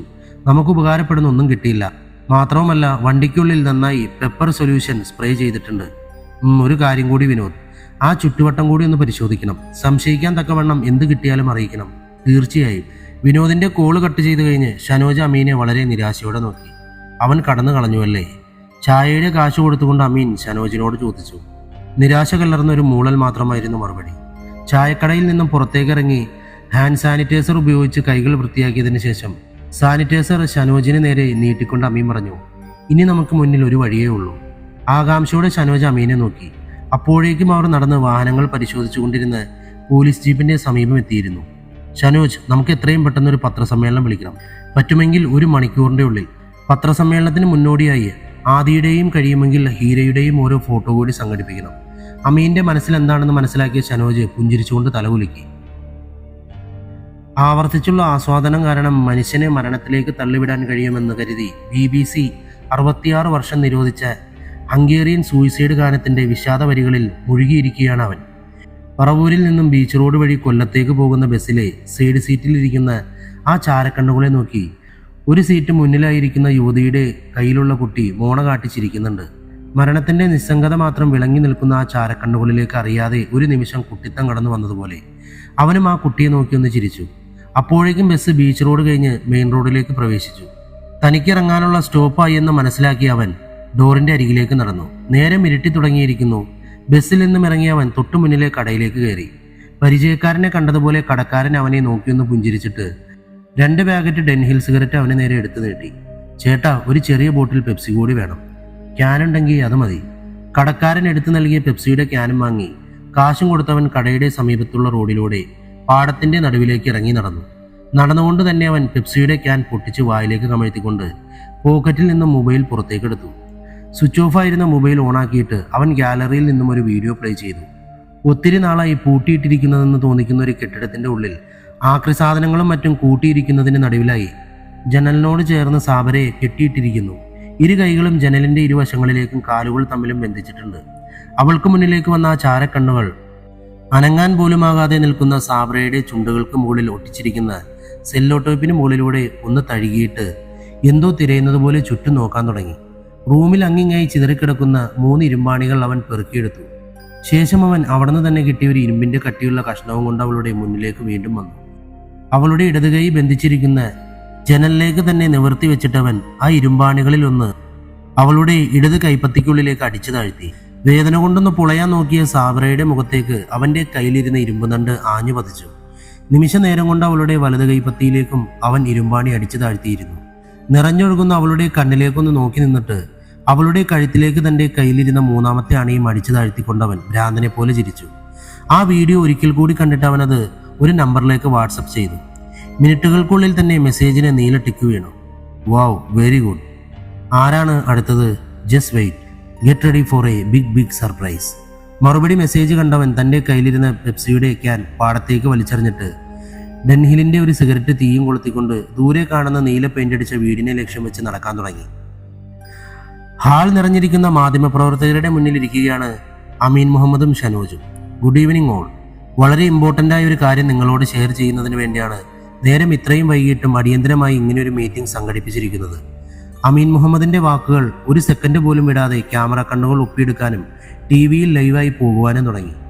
ഒരുപക്ഷെ ന്യൂസ് ഷെയർ ചെയ്യുന്നതിനേക്കാൾ ഉപരി നാടിനെ നടുക്കിക്കൊണ്ടിരിക്കുന്ന ഡെത്ത് ചെയിൻ മരണ പരമ്പരയുടെ പിറകിലുള്ള കറുത്ത കരങ്ങൾ കണ്ടെത്താൻ മാധ്യമങ്ങളുടെയും ജനങ്ങളുടെയും സഹായം തേടുന്നതിന്റെ ഭാഗമായാണ് ഈ മീറ്റിംഗ്. പല കേസുകളിലും നിർണായകമായ പങ്ക് വഹിച്ചിട്ടുള്ളവരാണ് മാധ്യമ സുഹൃത്തുക്കൾ. ഈ കേസും അത്തരമൊരു വഴിത്തിരിവിലേക്ക് വന്നെത്തി നിൽക്കുകയാണ്. അമീൻ വളരെ ചുരുങ്ങിയ വാക്കുകളിൽ കേസിൽ ഇതുവരെയുള്ള കണ്ടെത്തലുകളെ പറ്റിയും കേസിന് ആസ്പദമായി പോലീസ് സംശയിക്കുന്ന കോളേജിൽ നടന്ന ക്രൈം ഇൻസിഡന്റിനെ പറ്റിയും പറഞ്ഞു. ഇപ്പോൾ നിങ്ങൾക്ക് കാര്യങ്ങൾ ഏറെക്കുറെ വ്യക്തമായിട്ടുണ്ടാകുമല്ലോ. ഇനിയാണ് നിങ്ങളുടെ സഹായം ഞങ്ങൾക്ക് വേണ്ടത്. ആദിക്കെതിരെ മൊഴി കൊടുത്തതിൽ 5ാമത്തെ ആളും ഇപ്പോൾ മിസ്സിംഗ് ആണ്. ഇനി ശേഷിക്കുന്നത് 2 പേരാണ്. അതിലൊരാളെ ഞങ്ങൾ കണ്ടെത്തുകയും ആവശ്യത്തിന് പ്രൊട്ടക്ഷൻ ഉറപ്പുവരുത്തുകയും ചെയ്തിട്ടുണ്ട്. ഇനിയുള്ളത് സ്ക്രീനിൽ കാണുന്ന ഹീര എന്ന പെൺകുട്ടിയാണ്. എല്ലാ ക്യാമറകളും സ്ക്രീനിലേക്ക് തിരിഞ്ഞു. ഈ കുട്ടിയെപ്പറ്റി ഞങ്ങൾക്ക് ഇതുവരെയും യാതൊരു വിവരവും ലഭിച്ചിട്ടില്ല. കില്ലർ രക്ഷപ്പെട്ടാലും ഇനിയൊരാൾ കൂടി അപായപ്പെടരുതെന്ന ആഗ്രഹമുള്ളത് കൊണ്ടാണ് ആഭ്യന്തരമന്ത്രിയുടെ അനുവാദത്തോടുകൂടി ഈ കുട്ടിയുടെ ഫോട്ടോ ഷെയർ ചെയ്യുന്നത്. ദയവായി എന്തെങ്കിലും ഇൻഫർമേഷൻ കിട്ടിയാൽ അറിയിക്കാൻ മടിക്കരുത്. അതുപോലെ തന്നെ പ്രതിയെന്ന് സംശയിക്കുന്ന ആദിയുടെ ഫോട്ടോയും ഞങ്ങൾ ഷെയർ ചെയ്യുകയാണ്. ആദിയെക്കുറിച്ചും എന്തെങ്കിലും തരത്തിലുള്ള ഇൻഫർമേഷൻ കിട്ടുകയാണെങ്കിൽ തീർച്ചയായും പോലീസിൽ അറിയിക്കണമെന്ന് അഭ്യർത്ഥിക്കുന്നു. അമീന്റെ വാർത്താ സമ്മേളനം ടിവിയിൽ കാണുകയായിരുന്നു യൂബർ ഡ്രൈവർ കിഷോർ. ഡെഡി കൂപ്പയുടെ സമീപത്ത് ബോധരഹിതനായി കിടന്ന കിഷോറിനെ അവിടെയുള്ള 1-2 പേർ ചേർന്ന് ആശുപത്രിയിലേക്ക് എത്തിച്ചതാണ്. ആശുപത്രി വാർഡിൽ കിടന്നുകൊണ്ട് വാർത്താ സമ്മേളനം കണ്ടുകൊണ്ടിരുന്ന കിഷോറിന്റെ സമീപം 2 സിവിൽ പോലീസ് ഓഫീസർമാർ കാവൽ നിൽപ്പുണ്ടായിരുന്നു. സ്ക്രീനിൽ ആദിയുടെ മുഖം കണ്ടവൻ ചാടി എഴുന്നേൽക്കാൻ ശ്രമിച്ചു. അല്ല, ഇയാളല്ല. ഓടി അടുത്തേക്ക് വന്ന് സിവിൽ പോലീസുകാരോട് തന്നെ മയക്കി കാറും കൊണ്ടുപോയവൻ ഇതല്ല എന്നവൻ തറപ്പിച്ചു പറഞ്ഞു. വിവരമറിഞ്ഞ് പാഞ്ഞെത്തിയ അമീനും ഷനോജിനും മുന്നിൽ അവൻ അന്ന് കണ്ട കാഴ്ച വിവരിക്കാൻ തുടങ്ങി. സാർ, ഞാൻ ടെക്നോ പാർക്കിൽ നിന്നും 2 കിലോമീറ്റർ ദൂരെ കിടക്കുമ്പോഴാണ് യൂബറിൽ ട്രിപ്പ് ബുക്കായതിന്റെ നോട്ടിഫിക്കേഷൻ വരുന്നത്. ഡെഡി കൂപ്പയായിരുന്നു പിക്കപ്പ് പോയിന്റായി കാണിച്ചത്. 3 മിനിറ്റ് കൊണ്ട് തന്നെ ഞാൻ അവിടെ എത്തി. ബുക്ക് ചെയ്തയാളെ കോണ്ടാക്ട് ചെയ്തു. ജ്യൂസ് കുടിക്കുവാണെന്നും 5 മിനിറ്റ് വെയിറ്റ് ചെയ്യൂ എന്നുള്ള മറുപടിയാണ് കേട്ടത്. ഷോപ്പിന്റെ സൈഡിൽ വണ്ടി ഒതുക്കി വെയിറ്റ് ചെയ്യുമ്പോഴാണ് വണ്ടിയുടെ പിറകിലൂടെ ഒരാൾ നടന്നു വന്നിട്ട് ഡിക്കി തുറന്ന് കിടക്കുവാണെന്ന് പറഞ്ഞത്. ഡിക്കി അടയ്ക്കാനായി പിറകിലേക്ക് എത്തി എൻ്റെ മുഖത്തേക്ക് അയാൾ എന്തോ ഒരു സ്പ്രേ ചെയ്തു. ദൃശ്യങ്ങൾ ഓർത്തെടുക്കുന്നത് പോലെ ആലോചിച്ച് പറയുന്ന അവനോട് അമീൻ ചോദിച്ചു, ഇപ്പോൾ സ്ക്രീനിൽ കണ്ടയാൾ തന്നെ ആയിരുന്നില്ലേ നിങ്ങളെ അപായപ്പെടുത്താൻ ശ്രമിച്ചത്? അല്ല സാർ, തീർച്ചയാണ്. കാരണം അയാളുടെ കണ്ണുകൾ ഇങ്ങനെയല്ല, ഞാൻ വ്യക്തമായി കണ്ടതാണ്. വാട്ട്? അതെ സാർ, അയാളുടെ കണ്ണുകൾ ഒരു തരം ചാര നിറമുള്ളതായിരുന്നു. കിഷോറിന്റെ വാക്കുകളിൽ അവൻ കണ്ട കണ്ണുകളിൽ തെളിഞ്ഞിരുന്ന നിസ്സംഗതയോടെയുള്ള ഭയം വ്യക്തമായിരുന്നു. പക്ഷെ ശരിക്കും ഞെട്ടിയത് അമീനും ഷനോജുമായിരുന്നു. കിഷോറിന്റെ വാക്കുകൾ അവരുടെ ഇതുവരെയുള്ള മുഴുവൻ അനുമാനങ്ങളെയും ഒറ്റയടിക്ക് തകർത്ത് തരിപ്പണമാക്കി. കിഷോറിൽ നിന്നും മാക്സിമം കാര്യങ്ങൾ ചോദിച്ച് മനസ്സിലാക്കി അവരിരുവരും വാർഡിൽ നിന്നും പുറത്തേക്ക് വന്നു. വാർഡിന്റെ പുറത്ത് അവരെയും കാത്ത് SP വിനോദും 2 പോലീസുകാരും നിൽപ്പുണ്ടായിരുന്നു. Thank you Vinod. കിഷോറിൽ നിന്നും സുപ്രധാനമായ ഒരു ഇൻഫർമേഷനാണ് കിട്ടിയിരിക്കുന്നത്. അമീൻ മുഹമ്മദ് വിനോദിനോടായി പറഞ്ഞു. വെൽക്കം സാർ, മറ്റൊരു കാര്യം കൂടി എനിക്ക് ഷെയർ ചെയ്യാനുണ്ട്. കിഷോർ പറഞ്ഞത് ശരിയാണോ എന്നറിയുന്നതിന് വേണ്ടി ഡെഡി കൂപ്പയിലെ CCTV പരിശോധിക്കാൻ ഞാൻ 1-2 പേരെ വിട്ടിരുന്നു. ഇന്നത്തെ ദിവസം ഈ സംഭവം നടക്കുന്നതിന് മുന്നേ വരെയുള്ള എല്ലാ ഫുട്ടേജും ക്ലിയറായി ക്യാമറയിൽ റെക്കോർഡ് ചെയ്യപ്പെട്ടിട്ടുണ്ട്. പക്ഷേ ജ്യൂസ് സെന്ററിലെ എൻട്രൻസിലേക്ക് സാബറ വന്ന് കയറിയ നിമിഷം മുതൽ യാതൊന്നും തന്നെ ക്യാമറയിൽ റെക്കോർഡായിട്ടില്ല. കടയ്ക്കുള്ളിലെയും മുന്നിലെയും വശങ്ങളിലെയും ക്യാമറകൾ ആരോ ഹാക്ക് ചെയ്തതുപോലെ ഒരേപോലെ പ്രവർത്തനരഹിതമായി. ഞാൻ പ്രതീക്ഷിച്ചിരുന്നു വിനോദ്. കില്ലർ നമ്മൾ വിചാരിക്കുന്നതിനേക്കാൾ ബുദ്ധിമാനാണ്, അപകടകാരിയും. Anyway, thank you so much Vinod. ഞാൻ പറയുന്നത് വരെ കിഷോറിന്റെ കൂടെ 2 പേരെ ഡ്യൂട്ടിക്കിടണം. Sure sir. വിനോദിനോട് യാത്ര പറഞ്ഞ അമീനും ഷനോജും ആശുപത്രി പാർക്കിംഗ് ഏരിയയിലേക്ക് നടന്നു. സാർ, ഒരുപക്ഷെ കിഷോർ കണ്ടത് ആദിയുടെ സഹായിയോ മറ്റേ ആയിക്കൂടെ? മേ ബി അങ്ങനൊരു പോസിബിലിറ്റി ഉണ്ട്. പക്ഷെ ഇത്രയും ബ്രൂട്ടലായ രീതിയിൽ കൊല നടത്തുന്നതിന് ആരെങ്കിലും ഒരാൾ സഹായിയായി നിൽക്കുമോ? അല്ലെങ്കിൽ ആദിയെപ്പോലെ അയാൾക്കും ഇവരോട് കടുത്ത രീതിയിൽ പ്രതികാരമുണ്ടായിരിക്കണം. അമീൻ പറഞ്ഞത് കേട്ട് ഷനോജ് എന്ന് നിശബ്ദനായി. ഷനോജ്, ഞാനെന്ന് പറഞ്ഞതുപോലെ ഈ കഥയിൽ നമ്മൾക്ക് ഇതുവരെയും കാണാൻ സാധിക്കാത്ത എന്തോ ഒന്ന് മറഞ്ഞിരിപ്പുണ്ട്. അത് കണ്ടുപിടിക്കാതെ നമുക്കിനി മുന്നോട്ട് പോകാൻ പറ്റില്ല. അതിലേക്കുള്ള ഏക വഴിയാണ് ഹീര. എത്രയും പെട്ടെന്ന് തന്നെ ഹീരയെ കണ്ടെത്തണം. അതുപോലെ രുദ്രയുടെ പിറകിൽ നമ്മുടെ ഒരു കണ്ണ് വേണം. അവരറിയാതെ നമ്മൾ അവളെ പിന്തുടരണം. സൈബർ സെല്ലിന്റെ സഹായത്തോടു കൂടി അവളുടെ മൊബൈലും സദാസമയം നിരീക്ഷിച്ചുകൊണ്ടേയിരിക്കണം. ഉറപ്പായും സാർ. ഞാനിപ്പോൾ തന്നെ സൈബർ സെൽ ടീമുമായി സംസാരിക്കാം. അപ്പോഴേക്കും അവർ പാർക്കിംഗ് ഏരിയയിലേക്ക് എത്തിയിരുന്നു. ഇനോവയിലേക്ക് കയറാൻ നേരമാണ് അമീന്റെ ഫോൺ ശബ്ദിച്ചത്. പരിചയമില്ലാത്ത നമ്പർ. അമീൻ കോൾ അറ്റൻഡ് ചെയ്ത് ചെവിയോട് ചേർത്തു. ഹലോ അമീൻ സാർ. മറുവശത്ത് നിന്നും പേടിച്ചരണ്ട ഒരു പെൺകുട്ടിയുടെ സ്വരം. യെസ്, ആരാണ്? സാർ, ഞാൻ ഹീരയാണ്. ഇനോവ സ്റ്റാർട്ട് ചെയ്യാൻ തുടങ്ങിയ ഷനോജിനെ അമീൻ കൈകൾ കൊണ്ട് വിലക്കി. എന്നിട്ട് ഫോൺ ലൗഡ് സ്പീക്കർ മോഡിലേക്ക് ഇട്ടു. ഹീര, പറയൂ, താനിപ്പോൾ എവിടെയുണ്ട്? സാർ, ഞാൻ ചെന്നൈയിൽ നിന്നും വർക്കലയിലേക്ക് വന്നുകൊണ്ടിരിക്കുവാണ്. ഇപ്പോൾ ട്രെയിൻ പിടിച്ചിട്ടേക്കുക. ഏകദേശം ചിറയൻകീഴ് എത്താറായി. ഏത് ട്രെയിനിലാണ് താനിപ്പോൾ ഉള്ളത്? സാർ, ഞാൻ ഗുരുവായൂർ എക്സ്പ്രസ്സിലാണ്.